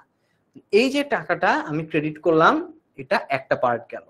আর এটা আমার মিস চলে গেছে, প্রাপ্ত সুদ আমি লিখতে ভুলে গেছিলাম, তাহলে এখন লিখতেছি তাই সুদ প্রাপ্তি ক্রেডিট 3000 টাকা। আর এই যে দুইটা ক্রেডিট তার যোগফলটা হচ্ছে আমার অনিশ্চিত হিসাব, সেটা হচ্ছে 6000 টাকা চলে আসছে। যতক্ষণ যে করছে এটা কি ঠিক মতো করছে আমরা একটু চেক করি। এই যে আমার এখানে অনিশ্চিত ডেবিট, সুদ খরচ ক্রেডিট, আর সুদ আয় হচ্ছে আমার ক্রেডিট। তাহলে এটা হচ্ছে ডেবিট, এটা ক্রেডিট, এটা ক্রেডিট। বোঝা গেল? একটু কঠিন আছে। তাহলে দেখো এই যে এন্ট্রিটা দিয়ে আমাদের দুইটা জিনিস রিয়েলাইজেশন হওয়ার কথা। এসএসসি লাইফে যতগুলো ইজি আমরা এন্ট্রি করছি, এইচএসসি সময় কিন্তু এত ইজি এন্ট্রি থাকবে না। কিছু এন্ট্রি থাকবে খুব বেশি অ্যাডভান্স। এই রকম যখন তুমি আরো 20টা এন্ট্রি ক্লাসে প্র্যাকটিস করে ফেলবা, তার সাথে লেকচার শিটে পড়ে ফেলবা, এবং কুইজ বা এইচডব্লিউ তেও তুমি যখন প্র্যাকটিস করবা, ভেঙে ভেঙে বুঝবা, এরপরে দেখবে এরকম যত কঠিন ভুল সংশোধনী রিওয়ামিলি আসুক না কেন, তোমার কিন্তু কখনোই কোনো কিছু আর ঝামেলা মনে হবেই না, পসিবলই না মনে হওয়া। সো যারা আমাদের সাথে সামনে জার্নি আসলে শুরু করতে চাও এইচএসসি 27 সময়, তোমরা এরকম টাফ কিছু জিনিসও দেখবা এবং এই ক্লাসগুলা যেমন আজকে তো একটা জাস্ট এক্সাম্পল দিচ্ছি যে কিরকম হতে পারে। এই রেওয়া মিলের ক্লাসটায় দেখা যাবে তোমার 4টা বা 5টা ক্লাস মিলাই হবে। যখন তুমি 4-5টা ক্লাসে ফুল রেওয়া মিলের কথা বলতেছি, তুমি যখন 4-5টা ক্লাসে মিলাই শিখবা, প্রতি ক্লাসের পরে প্র্যাকটিস করবা, তখন দেখবা সবকিছুই আস্তে আস্তে আস্তে আস্তে খুবই ভালো করে তোমার কভার হয়ে গেছে। ওকে, সো কিছু রিয়ালিটি চেক একটু দেখানো উচিত ছিল না, যে কিছু টপিক তো আসছে আসলে অনেক কঠিন। সো এইটা পর্যন্তই ছিল। এখন জাস্ট আমাকে বলেছে একটা অনিশ্চিত হিসাব করতে। অনিশ্চিত হিসাব মানে হচ্ছে যেই খানগুলাতে আমার অনিশ্চিত হিসাব থাকবে সেই এন্ট্রি গুলাকে কাজ করা। যেমন এখানে একটা ডেবিট আছে, সো আমার জাস্ট জের নিয়ে এসে নর্মাল যে প্রসিডিওর হয় অনিশ্চিত হিসাবে আমার ওই খতিয়ানটা করা। সো এখানে আমরা আর আজকে অ্যাডভান্স লেভেলে এত কিছু যাব না। আমাদের এখানে একটা ম্যাথ আছে, ম্যাথটা খুবই ইজি, কিন্তু ম্যাথটা তোমাদের এইচডব্লিউ দিয়ে হয়েছিলাম বাট দিচ্ছি না, কারণ আজকে জাস্ট বেসিকটা বুঝাতেই অনেকটা সময় চলে গেছে। এখন যেটা ভাই পড়াবো, তোমাদের একটা টপিক বলেছিলাম যে ভুলগুলা আসলে ধরা পড়ে না। এটা খুবই ইন্টারেস্টিং একটা বিষয়। এখান থেকে তোমাদের প্রচুর প্রচুর এমসিকিউ আসে। ইভেন তোমাদের যাদের অ্যাডমিশন নিয়েও তোমরা খুব বেশি সিরিয়াস, অ্যাডমিশনে এই টপিক থেকে যদি তুমি বিগত 5-7 বছরের 5-10 বছরের চিন্তা করি, 10 বছরের চিন্তা করলে অ্যাটলিস্ট 10 থেকে 15টা কোশ্চেন পাবা জাস্ট এই একটা টপিক থেকে আসছে। আর বোর্ডের এমসিকিউ আমি কাউন্ট করেও বলতে পারবো না যে কতগুলা আসছে। সো আমরা এখন জাস্ট একটা গ্ল্যান্স এটা পড়বো, এক্সাম্পল উদাহরণ সবকিছু আবার কখন পড়বো, যখন আমাদের ফুল দমে মেইন ক্লাসগুলো শুরু হয়ে যাবে। তো চলেন দেরি না করে আমরা জাস্ট একটু প্রকারভেদগুলো একটা আইডিয়া নেই। আমার 2 ধরনের ভুল হয়। একটা ভুলের নাম হচ্ছে করণিক ভুল। করণিক ভুল মানে হচ্ছে করার সময় কোনো একটা ভুল করে ফেলছি। করার সময় কোনো একটা ভুল মানে কি, বাদ পড়ার ভুল। নাম দেখেই বোঝা যায় কাজ কি, কোনো কারণে বাদ পড়ে গেছে। তো তুমি ধরো 10টা এমসিকিউ সিরিয়ালে দাগাতে বসছো, 1 2 3 6 7 9 10 দাগাইছো। এই যে সিরিয়ালে অনেক তাড়াহুড়া করে দাগাইলা, মাঝখানে দেখবা দুইটা জিনিস মিস চলে গেছে, কোনো কারণে চোখের আড়ালে দুই জিনিস মিস হয়ে গেছে। ইভেন আমরা আগের যদি একটা সিকিউ দেখি, এখানে এই যে এখানে দেখো, ধরো 6টা তোমার কারেকশনের সমন্বয় দেওয়া আছে, তুমি কোনো কারণে এখানে একটা সমন্বয়কে তুমি আইডেন্টিফাই করো নাই, এটা ছাড়া ম্যাথ করে ফেলছো। এই যে একটা জিনিস আমি দেখি নাই, বাদ পড়ে গেছে, কোনো কিছু বাদ পড়ে যাওয়া, কোথা থেকে বাদ পড়া এটা বলা হয়, এটা সাধারণত জাবেদা দাখিলা দেওয়ার সময়ে বাদ পড়া হিসেবে কাউন্ট করা হয়। কোনো কিছু যখন জাবেদা দাখিলার সময় বাদ পড়ে গেছে, সেই জাবেদাটা ধরো ধারে ক্রয়, ক্রয় ডেবিট প্রদেয় ক্রেডিট, কত টাকা, 8,000 টাকা, 8,000 টাকা। এটা ডেবিট ক্রেডিট যেহেতু হওয়ার কথা, ডেবিটেও নাই ক্রেডিটেও নাই, এই দুটোর এক্সিস্টেন্স যদি না থাকে, তুমি পুরা রেওয়া মিল করছো। রেওয়া মিল আসলে কি করে, ডেবিট কলাম ক্রেডিট কলামের যোগফল দেখে। আমি দেখতেছি ডেবিট কলামে 8,000 কম, ক্রেডিট কলামে 8,000 কম, কিন্তু রেওয়া মিল মিলে গেছে 3 লাখ টাকায়। তোমার এখানে যে দুটো এন্ট্রি কম হয়েছে, এটা তুমি কখনোই কখনোই খুঁজে বের করতে পারবো না রেওয়া মিল করার মাধ্যমে, কারণ ইনিশিয়াল জাবেদা থেকেই বাদ পড়ে গেছে। ইনিশিয়াল জাবেদা থেকে যখন কোনো কিছু বাদ পড়ে যায়, সেই ভুলটা রেওয়া মিলে পাওয়া যায় না। এটাকে কি বলা হয়, বাদ পড়ার ভুল। আচ্ছা, এবার আসি লেখার ভুল। আমি 8,000 টাকার এন্ট্রিটা কোনো কারণে ভুল করে লিখে ফেলছি 8,400 টাকা, 8,400 টাকা। আমি জাবেদা যখন দিচ্ছি, এখানে এটা কখন লিখছি, এটা আমি লিখছি জাবেদা করার সময়। জাবেদা করার সময় যখন আমি এক্সাক্ট এন্ট্রি দেওয়ার সময় 400 টাকা বেশি 500 টাকা কম, এরকম দুই পাশে ডেবিট ক্রেডিট দুই পাশে আমি টাকার অঙ্কে 19-20 করে ফেলছি, এই ধরনের ভুলগুলাকে বলা হয় লেখার ভুল। লেখার ভুল তাহলে কখন হবে, লেখার ভুল শুধুমাত্রই হবে জাবেদা দাখিলা দেওয়ার সময়। দেখো জাবেদা কিন্তু ঠিক বলতেছে 8,400 ডেবিট 8,400 ক্রেডিট, তাহলে ডেবিট ক্রেডিট তো ইকুয়াল আছে, ডেবিট ক্রেডিট ইকুয়াল মানে রেওয়া মিলের ভাষায় সবকিছু ঠিক আছে, কিন্তু আসলে তো ঠিক নাই, এখানে 400 টাকা করে বেশি টাকা চলে আসছে। এই ভুলটা তুমি কখনোই রেওয়া মিলে খুঁজে পাবা না। ওকে, চলো তো দেখি এই যে বাদ পড়ার ভুল। কখন বাদ পড়ার ভুল হচ্ছে, যখন হিসাবের বইতে লেখা না হয়। তার মানে আমি যখন এন্ট্রি দিচ্ছি, এন্ট্রি দেওয়ার সময় বাদ পড়ে গেছে। আরেকটা হচ্ছে লেখার ভুল, যখন আমি লেনদেনটা এন্ট্রি দিচ্ছি তখন টাকার অঙ্কে ভুল করছি। ৮০০০ টাকার জায়গায় কি করে ফেলছি, ৮৪০০ টাকা লিখে ফেলছি। তো ৮০০০ টাকার এন্ট্রির জায়গায় আমি ৮৪০০ যখন লিখে ফেলবো, এই ধরনের ভুলগুলাকে বলবো আমার লেখার ভুল। এবার আসি বেদাখিলার ভুল। এটা একটু ইউনিক। বেদাখিলার ভুল সাধারণত হয় দুইটা নাম পরিবর্তন হয়ে গেলে। বেদাখিলার ভুলের ক্ষেত্রে মানে হচ্ছে আমি একটা ডেবিট নাম পরিবর্তন করে ফেলছি। নাম কিরকম পরিবর্তন হতে পারে দেখেন, কামাল নামের যে ছেলেটা আছে তার কাছ থেকে আমি টাকা পাইছি, সবকিছু লিখতে গেছি, কিন্তু কালামের নামের জায়গায় আমি সালামকে লিখে ফেলছি, কারণ দুইজনের নাম তো খুব কাছাকাছি। তো কি হতে পারে, নগদ টাকা ডেবিট। আচ্ছা আমি বলি যে কালাম থেকে টাকা পাইছি, কালাম থেকে টাকা পাইলে কি হবে, নগদ ডেবিট, আর কালাম ক্রেডিট।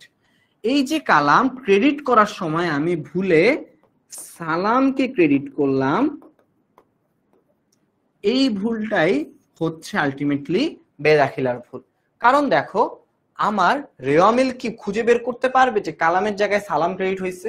কারণ রেওয়ামিল কি জানে, রেওয়ামিল জানে ২০০০ টাকা পাওয়ার কথা, ২০০০ টাকা পাওয়ার কথা, দুই পাশে যোগফল ২০০০, ২০০০ আসছে, রেওয়ামিল বলবে সব ঠিক আছে, কোনো কিছু ভুল নাই, সব ঠিক আছে। কিন্তু আসলে কি ঠিক আছে তোমরা একটু বলো তো? এখানে ঠিক নাই, কারণ তোমার একজন পাওনাদারের টাকা বা একজন দেনাদারের টাকা আরেকজনের নামে লিখে ফেলছো। তুমি কি এটা কখনো মানবা যে তোমার বান্ধবী আরিফার টাকা তোমার ধরো আরিফ পেয়ে গেছে, নামের বানান কাছাকাছি, তো এখানে কিন্তু চেঞ্জ যখন হয়ে গেছে, আরেকজনের অ্যাকাউন্টে টাকা চলে গেছে, তুমি কিন্তু খুব দুঃখ পাবা। এরকম অনেক কিন্তু ব্যাংক অ্যাকাউন্টে হয়, অনেকের দুইজনের ব্যাংক অ্যাকাউন্টের সিরিয়াল নাম্বার নাম এত কাছাকাছি, একজনের জায়গায় আরেকজন টাকা পেয়ে গেছে। এই ধরনের ভুলগুলা সাধারণত আমরা বলি বেদাখিলার ভুল। আচ্ছা আরেকটা ভুল সব থেকে ফেভারিট আমার, সেটা হচ্ছে পরিপূরক ভুল। পরিপূরক ভুলটা সাধারণত তোমরা ধরো এইচএসসি তে করে আসছো, আমার একটু বিশ্বাস আছে। এমন অনেক স্টুডেন্ট, আজকে ক্লাস শেষ হবে না, হবে 5 মিনিট সময় দাও, ক্লাস অলমোস্ট শেষ, তোমরা জাস্ট গল্পের সাথে রিলেট করো এবং কার কার সাথে মিলে এটা একটু বইলো। পরিপূরক ভুল হচ্ছে, ধরো তুমি এসএসসি তে রেওয়ামিল অ্যান্সার করছো, তুমি ডেবিট ক্রেডিট 3-4টা ভুল লিখছো, কিন্তু যোগফলটা দেখছো মিলে গেছে, তুমি ব্যাপক খুশি স্কুল লাইফে যে তুমি ভুল টুল কি লিখছো জানো না, কিন্তু আলটিমেটলি যোগফল মিলে গেছে। এবং তুমি যখন খাতা পাইছো, খাতা পাওয়ার সময় দেখছো স্যার 3-4টা কাটাতে মার্কস দিয়ে রাখছে, কিন্তু তুমি স্যারকে বলতেছো স্যার আমার তো এখানে সবকিছু হয়েছে, আপনি আমার খাতাটা কাটছেন কেন? তখন স্যার তোমাকে কান ধরে দেখায় বলবে যে আরে পাগলা, তুমি যে ক্রয়ে 500 টাকা কম লিখছো, দেনাদারে 600 টাকা বেশি লিখছো, আবার পাওনাদারে 200 টাকা কম লিখছো, এই যে টাকা এতগুলো ভুল লিখছো, কম লিখছো, এই কারণে কিন্তু তোমার মার্কস আমি দিতে পারতেছি না, কিন্তু তোমার রেওয়ামিল মিলছে ঠিক আছে। এখানের কথাটাই হচ্ছে যে তুমি 2-এর অধিক ভুল করবা বা 2টা ভুল করবা, যতগুলা ভুল করো না কেন সামষ্টিক ভাবে তোমার রেওয়ামিল মিলে যাবে। ঠিক আছে, 2 বা ততোধিক ভুল করবা, কিন্তু ভুল করার পরও দেখা যাবে রেওয়ামিল মিলে গেছে। তো এরকম কারো হইছে কোনোদিন যে তুমি ভুল করছো রেওয়ামিল কিন্তু যোগফল মিলে গেছে? একটু কয়েকজনের অ্যান্সার দেখতে চাচ্ছে। অনেকে বলতে 9:30 বাজে, ঘুমাইতে যাই। আচ্ছা 9:30 বাজে আমি বললাম, খুব বেশি হলে 5 মিনিট সময় লাগবে, আমার বোঝানোর টপিকের খেলা শেষ। আমরা 3-4টা এমসিকিউ প্র্যাকটিস করব, তারপরে আজকের মতো আল্লাহ হাফেজ। ওকে, কারোর সাথে কারো লাইফে এটা মিললো না যে আমি 2-3টা ভুল করছি কিন্তু তারপরও আমার রেওয়ামিল মিলে গেছে? এরকম যে ঘটনাটা ঘটে সেটাকে আমরা বলি আমাদের পরিপূরক ভুল। আচ্ছা এখন আসি আমাদের যেটা বললাম যে এমসিকিউর পার্ট। এমসিকিউর পার্টটা জাস্ট কয়েকজন আমরা সলভ করি, সলভ করার পরে সবার ছুটি। আচ্ছা ম্যানেজমেন্ট ক্লাস কি মার্কেটিং ক্লাসে হবে কিনা, এখন পর্যন্ত আমাদের শুধু অ্যাকাউন্টিং আর ফাইন্যান্সটাই হবে, কিন্তু মার্কেটিং ম্যানেজমেন্ট নিয়ে সামনে প্ল্যান আছে, বাট এখন পর্যন্ত নাই। ওকে চলেন আমরা লাস্ট হচ্ছে একটু জাস্ট ঝালাই করি এতক্ষণ যা পড়ছি সবকিছু ঠিক আছে কিনা।